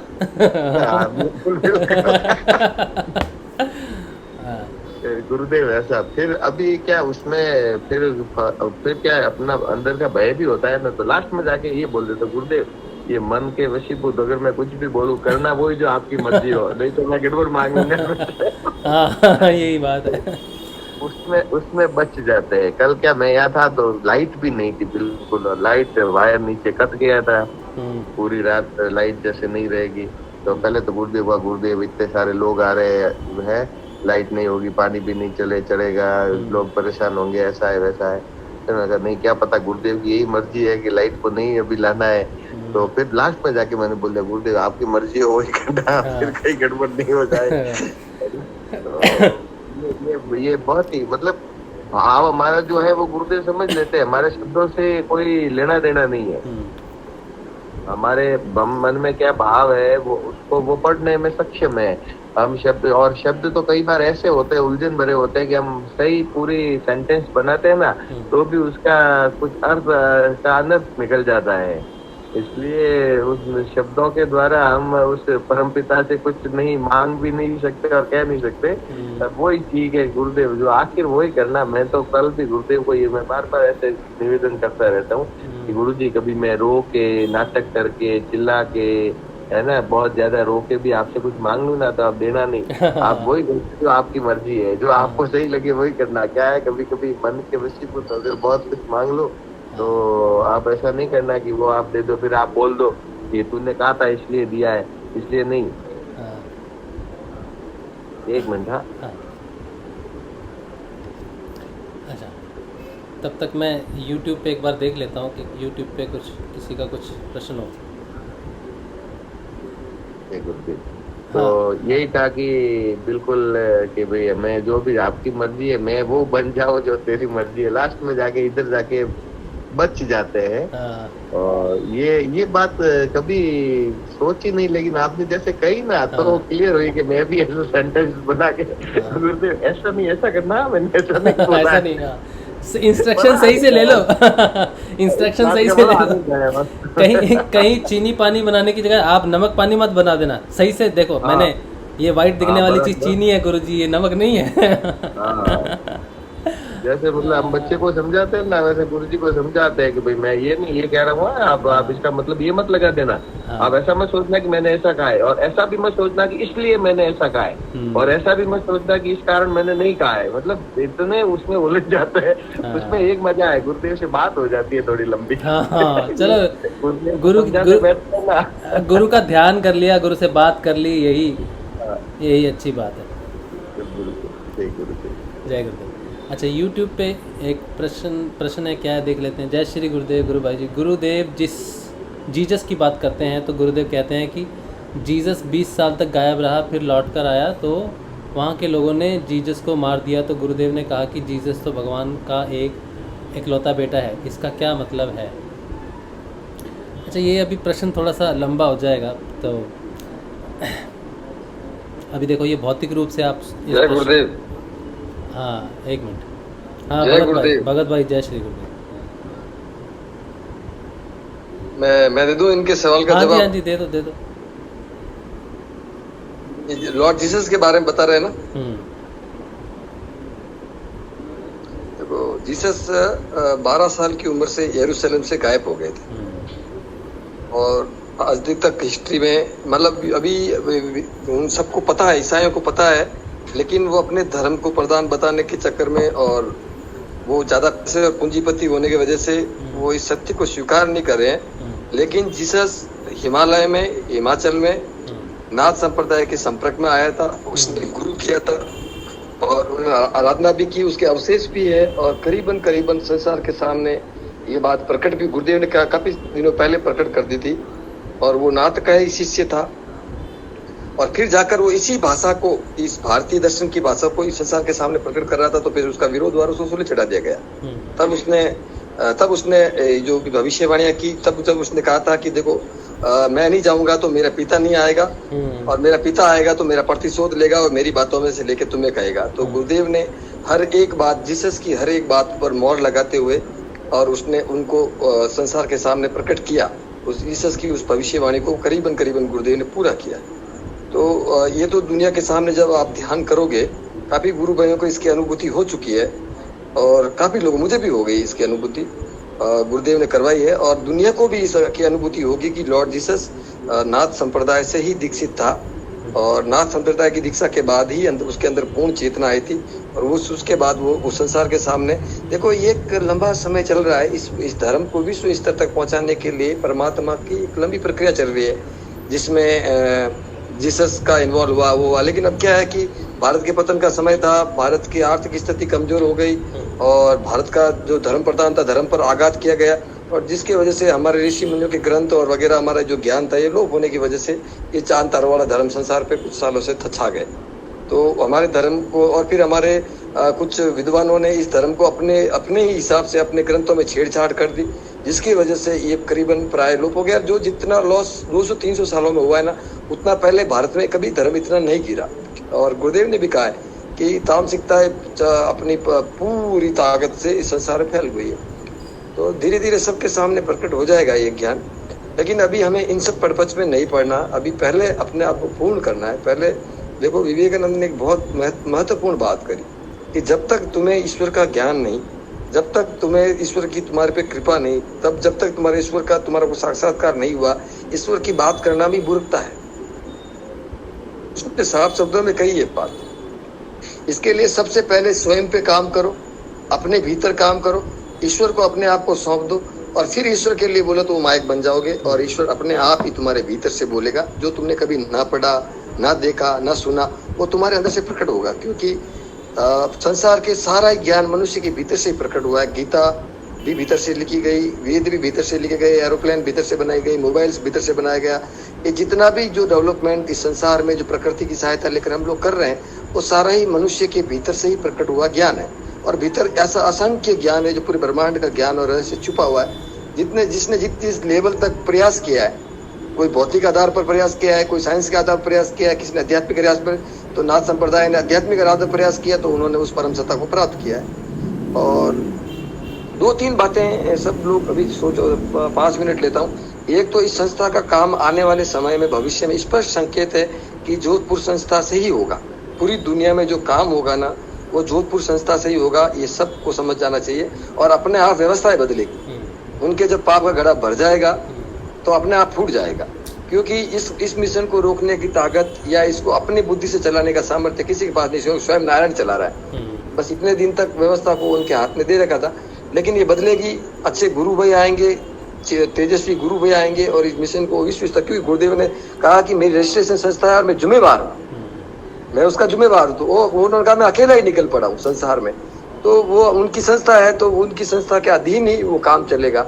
और अभी फिलहाल वहाँ पर कुछ असमंजस्य है, तो गुरुदेव अपना आप दूर करेंगे, क्योंकि ये गुरु का कार्य है और हमारी बुद्धि से परे कार्य है। दूसरी बात, सब गुरु भाइयों के लिए दूसरी बात ये भी है कि देखो, ये जो गुरुदेव का जो मिशन है, गुरुदेव का जो ये कार्य है, गुरुदेव की जो ये ताकत है, गुरुदेव का जो ये पावर है, ये जो जनरेट हो रहा है ना, देखो अभी तेजी, जितने लोग ज्यादा जुड़ रहे हैं, जितने लोग ध्यान कर रहे हैं ना, उतने ही ज्यादा लोगों पर इफेक्ट हो रहा है, लोगों का फायदा हो रहा है, लोगों में परिवर्तन आ रहा है। ये मतलब ये इसका स्पष्ट अरविंद ने कहा था और गुरुदेव ने भी कहा था कि जितनी ताकत से लोग, जितने ज्यादा लोग जुड़ के इस शक्ति को पुकारेंगे ना, इसकी प्रार्थना करेंगे या इससे मंत्र जप करेंगे ना, तो ये पावर उतनी ही ताकत के साथ संसार में प्रकट होगा, अन्यथा नहीं हो सकता। इसीलिए गुरुदेव ने प्रचार पर जोर दिया था और इसका बेनिफिट सबको मिलेगा। तो अभी मिशन तो गुरुदेव ने कब का शुरू किया था, लेकिन धीरे धीरे लोग जुड़ते गए, मंत्र जप होता गया, प्रार्थनाएं बढ़ती, गुरु के प्रति समर्पण बढ़ता गया। तो आग की तरह अभी आज दुनिया में नंबर 1 अपने गुरुदेव का मिशन है। गुरुदेव के जैसे शिष्य है ना, संसार में किसी गुरु के ऐसे समर्पित शिष्य नहीं है। और गुरुदेव का मिशन जिस प्रकार से फैल रहा है, वैसा दूसरे किसी गुरु का नहीं फैल रहा है। और बहुत ही बढ़िया चीज तो ये है कि हम लोगों को इस मिशन में प्रचार करने में बहुत बढ़िया फायदा आता है कि न तो कोई आडंबर है, न कोई प्रवचन है, कोई रिस्ट्रिक्शन नहीं है, कोई कंडीशन नहीं है। बस यूट्यूब से सुन लो गुरुदेव का। गुरुदेव ने काफी छूटे दे दिए कि मुझे याद कर लो, तुम बता दो मंत्र। मतलब गुरुदेव ने धीरे धीरे गुरुदेव ने एकदम मतलब बदलाव। जैसे चश्मे की बात करी तो देखो, मैं भी एक आराधना काल चल रहा हूँ। शरीर की एक सीमा है भाई, शरीर की एक सीमा है। इसलिए मैं बताऊं कि गुरुदेव ने 2011 में विनाश की बात कही थी। आपने कभी स्पीच में सुना हो तो। लेकिन गुरुदेव जब उस कार्यकाल में थे, तब मैं गुरुदेव के बहुत करीब रहा, तब मैंने इस बात का एनालिसिस किया कि गुरुदेव फिर 2011 में आपने अपने मुंह से कहा, आपका हर एक व्यक्ति, हर एक सत्य ब्रह्म वाक्य है, तो फिर ये घटना घटे। तो गुरुदेव ने 12 साल एक यज्ञ और बढ़ाया, मतलब इस मानवता को और मौका दिया। उन्होंने अपने वचन को भी झूठा किया, क्योंकि वो परमेश्वर है, नारायण है। ये मुझे अच्छी तरह से पता है कि गुरुदेव 2011 में विनाश की बात कही थी कि फिर माया कैलेंडर का हवाला भी दिया था उन्होंने। लेकिन बाद में जब मैंने करुण प्रार्थना करी और गुरुदेव से मैंने सवाल का जवाब मांगा, तो कहा कि मैं मानवता को बार बार मौका दे रहा हूँ। अगर मैं समय घटाता बढ़ाता नहीं तो कोई नहीं बचता। मुझे कौन क्या कहेगा, मुझे उससे कोई फर्क नहीं पड़ता। और रही बात चश्मे की, मेरी बात सुनो। और 12 साल ये जो मेरे बात बनाओ कि प्रकृति का एक बैलेंस है भाई। प्रकृति का बैलेंस ये है कि अगर कोई भी साधक बुरे कर्म किए और गुरु की शरण में आके तड़पता है, रोता है, प्रार्थना करता है, तो गुरु स्वयं उसका भार अपने ऊपर लेता है। वो अपने ही शरीर को संपूर्ण कष्ट देता है। ये मानवता इस चीज को नहीं समझ पाती। गुरु ने हमेशा ही संघर्ष किया। आप कादिर के साथ शिक्षकों को आप उनके जीवनी के बारे में पढ़ो तो आपको पता चलेगा कि उन्होंने जीवन भर संघर्ष किया है। भूखे रहे, प्यासे रहे, जंगलों में रहे, घोर तप किया। उनका शरीर ऐसा हड्डियों जैसा शरीर हो गया। तो उन्होंने जीवन में इस संसार को सुख देने के लिए वो संसार जो प्रकृति का हिसाब तो चुकाना ही पड़ेगा भाई। या तो गुरु चुका ले या शिष्य चुका ले, दोनों में से ये एक चीज है। अब हमारा इस समय घोर कलयुग में इस समय में अगर साधक अगर कर्म चुकाने चाह रहे तो इस जन्म में उसकी मुक्ति संभव नहीं है। इसीलिए गुरुदेव ने अपनी आराधना से और अपनी भक्ति से और नाथों की कृपा से और संजीवनी मंत्र की कृपा से वो अपने दुखों को हरता है और हमें सहायता प्रदान करता है और आगे लेके जाता है। गुरु के प्रति समर्पण रखो, गुरु के प्रति श्रद्धा रखो, गुरु पर भरोसा रखो। गुरु समर्थ है, सौभाग्य से ऐसा गुरु मिला है। और तुम लोग कोई साधारण व्यक्ति नहीं हो, कोई भी। मैं आपको और बताऊं, चाहे बोले धर्मेंद्र सर सेशन चला रहा हो, चाहे राजश्री चला रहा हो, और कोई गुरु बहन चला रही हो, चलो जी, एक मानसिकता है। क्योंकि जब तक आदमी संपूर्ण चेतन नहीं होएगा तब तक उसकी मानसिकता बीच में रोड़े अटकाएगी। लेकिन फिर भी अगर वो गुरु का ओवरऑल काम कर रहा है तो तब तक अपना दिमाग मत लगाओ, क्योंकि अपने दिमाग से कुछ नहीं होने वाला। तुम्हारा मकसद यही रखो कि गुरु का काम हो, चाहे वो कोई भी करे, गुरु का काम हो और ज्यादा से ज्यादा हो, ज्यादा से ज्यादा लोगों को। और एकता का संदेश दो कि अगर तुम्हारे अंदर परिवर्तन नहीं है, तुम लोग अगर झगड़ा करोगे, तुम लोगों में मर्यादा नहीं है, तो फिर तुम दुनिया को क्या, गुरुदेव ने कहा कि तुम संसार को वो ज्ञान देने जा रहे हो जिस ज्ञान के लिए 10 अवतार हुए, इस ज्ञान के लिए लाखों ऋषि मुनि ने तब किया। और तुम लोग इस तरीके से अगर तुम अपनी मानसिकता को बीच में थोपोगे तो ये कार्य इस प्रकार आगे नहीं बढ़ सकता मेरे भाई। या तो गुरुदेव तुम्हें हटा देंगे या तुम स्वयं हट जाओ। और मैंने ऐसे देखा है, जो लोगों ने होशियारी करी है, जो लोगों ने अपनी मानसिकता थोपने की कोशिश करी है, उनकी कुत्ते जैसी दुर्दशा हुई है। मैं 20 साल से गुरुदेव जुड़ा हूँ और कई लोगों की जब जिसमें अहंकार आया है या जो उन्होंने और गुरु भाई को हल्के में लिया है, देखो ये तो एक परिवार है, हम सब एक हैं। हम जितने भी गुरु के शिष्य हैं, अगर कोई हमारा गुरु भाई है तो उससे पवित्र रिश्ता और संसार में कोई हो नहीं सकता। संसार में सबसे गहरा रिश्ता भी और गुरु और शिष्य का ही है, क्योंकि पिता अपने पुत्र को संपत्ति देता है, लेकिन गुरु अपनी संपत्ति अपने पुत्र को नहीं, अपने सबसे ईमानदार, सबसे दृढ़ और सब जो भक्ति करने वाला भक्त है उसको अपनी संपूर्ण ताकत अर्पित करता है। तो गुरु से बढ़कर संसार में और किसका नाता हो सकता है? गुरु ही अपनी सारी सामर्थ्य अपने शिष्य को प्रदान करता है निस्वार्थ भाव से। गुरु क्या लेता है? गुरु कुछ भी नहीं लेता है, गुरु तो सिर्फ देता ही देता है, वो तो दाता है। तो आप सब को समझे और ज्यादा से ज्यादा गुरुदेव का प्रचार करें, ज्यादा से ज्यादा लोगों को बताएं। मैं आपको और बताऊं कि प्रचार, मंत्र जप, ध्यान, गुरु के बारे में सोचना, ये सारी चीज अभी आपको पता नहीं है, क्योंकि गुरुदेव ने मुझे स्पष्ट कहा है कि मेरी काफी दिव्य आत्माएं धरती पर आ चुकी है भगत से, काफी दिव्य आत्माएं, और मुझसे जुड़ चुकी है। मेरा पासवर्ड उसके अंदर जा चुका है। उनको मैंने रोक रखा है, क्योंकि मेरे शिष्यों में वो ताकत है, अगर वो जागृत हो जाए तो जो कार्य में जिस तारीख पर मैंने निर्धारित किया, जिस समय पर निर्धारित किया, उस समय से पहले मुझे उन शिष्य को संभालना भारी पड़ जाता है। तो जो भी है, आप सब लोग चेतन होंगे। मैं आपको और बताऊं, सब जितने जैसे आपकी आवाज, जैसे राजश्री की आवाज है, पहचान लेते फोन में, इसका एक चेहरा है, वही नाक है, वही आंखें है, वही मुंह है, वही कान है, फिर भी उसकी एक चेहरा है, उसका एक पहचान है, उसकी आवाज की एक पहचान है। वैसे ही संसार में ऐसी कई चेतनाएं इस धरती पर प्रकट हुई है और सबका अपना अपना एक स्टेज है, और उस स्टेज को वो एक ही क्षण में जागृत करेगा। मैं आपको और बताऊं, सबको जागृत करेगा, अपना काम करवाएगा, काम पूर्ण करेगा, और अपने सब लोग भाग्यशाली कहेंगे। आज हम लोग संघर्ष कर रहे हैं, जरूर मुझे पता है, संसार का प्रत्येक गुरु भाई संघर्ष कर रहा है, चाहे कुछ भी है, किसी भी तरीके से कर रहा है, लेकिन अब ज्यादा चिंता करने की जरूरत नहीं है। वक्त बड़ी तेजी से, काल चक्र अपनी गति से चल रहा है, बड़ी तेजी से आगे बढ़ रहा है, और गुरुदेव की पूरी दिव्य दृष्टि उन सारे साधकों पर है जो उनका काम कर रहे हैं, जो रात दिन उनके लिए लगे हुए हैं, रात दिन उनके लिए तड़प रहे हैं। वो चाहते हैं कि एक प्रकार इस गुरु का प्रचार, इस तस्वीर का प्रचार संसार में हो जाए और पूरी मानवता का भला हो जाए। मैं तो कहता हूँ, धन्य ऐसे गुरु भाई को जो मानवता के लिए अपने जीवन का त्याग कर रहे हैं, अपने समय का त्याग कर रहे हैं। मैं उस पर गुरु कृपा कैसे नहीं होगी? 100% होगी। कोई भी साधक जिसने भी अगर एक फोटो भी अगर किसी को सच्चे मन से गुरु की प्रति सदा रखकर लोगों को दिया है, उसके ऊपर भी गुरु कृपा होगी, क्योंकि ये गुरु इतना समर्थ है कि वह किसी का ऋण शेष नहीं रखेगा। भगवान कभी भी किसी का ऋण शेष नहीं रखते। कृष्ण ने बाली को मारा और उसको मारा तो क्या किया? फिर कृष्ण अवतार, राम के अवतार मारा तो कृष्ण के अवतार में वही बाली शिकारी बनकर उन्होंने उसका बाण खाकर प्राण त्याग किए।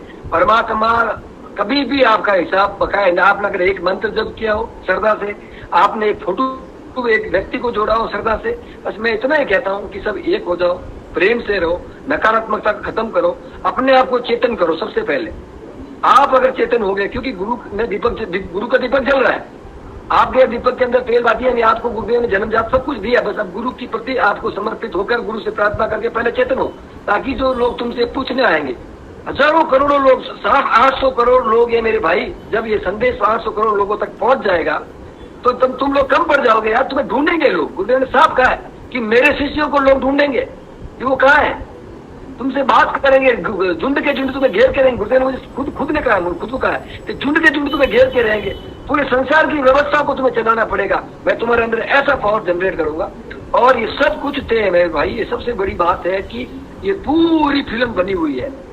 रात्रि ये जो फिल्म का जो तुम जो सीन दे रहे हो ना, जो तुम सेशन चला रहे हो, ये भी गुरु कृपा ही है। और जितने भी लोग सुन रहे हैं, ये भी गुरु का, ये पूरी फिल्म गुरु की बनाई हुई है। इसमें किसी की कोई बुद्धि एक राई के दाने के बराबर भी हेरा फेरी संभव नहीं है। हाँ, विरोध जो है, विरोध पतन का मार्ग खोलता है, विनाश काल है विपरीत बुद्धि। अगर कोई आदमी अहंकार आता है तो अपने पतन के मार्ग को स्वयं खोल रहा है, उसका जिम्मेवार गुरुदेव नहीं है।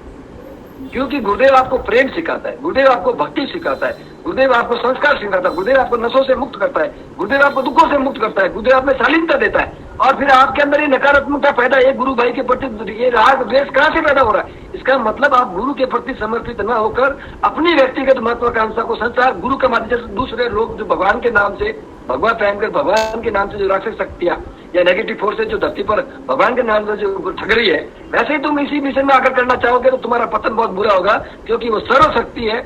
इसीलिए सरल हो जाओ, शांत हो जाओ, सब गुरु में का आदर करो, प्रेम से रहो। अगर तुम्हारा नहीं बनती है मत बन, कोई बात नहीं, तुम अपनी आराधना में रहो, उसका अपना जो जैसा काम कर रहा है उसको अपना उसके स्तर पे काम करने दो। और एक बात है, अभी तो क्या है, हमारी संस्था की कमजोरी है, क्योंकि ये संस्था वहाँ पर जो लोग है वो तो खुद ही भ्रमित है, उनको खुद को ही पता नहीं कि गुरु कितना समर्थ है, उनको खुद को ही पता नहीं, तो वो क्या करेंगे? नहीं तो अगर संस्था मजबूत होती तो वो सबको मोटिवेट करती।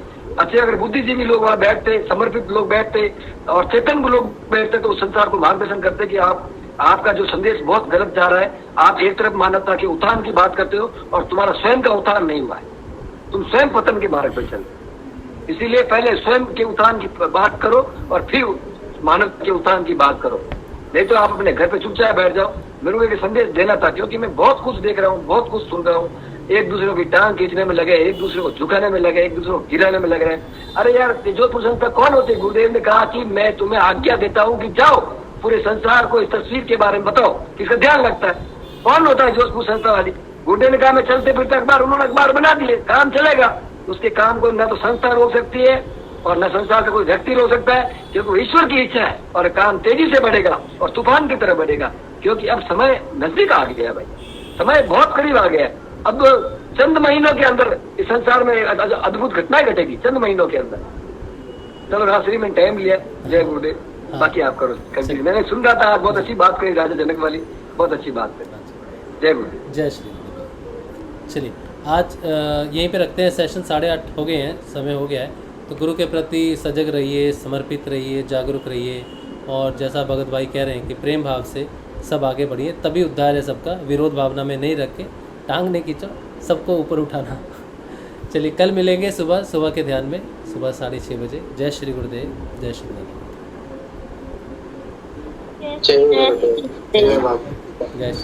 जय श्री दादा गुरुदेव, जय श्री।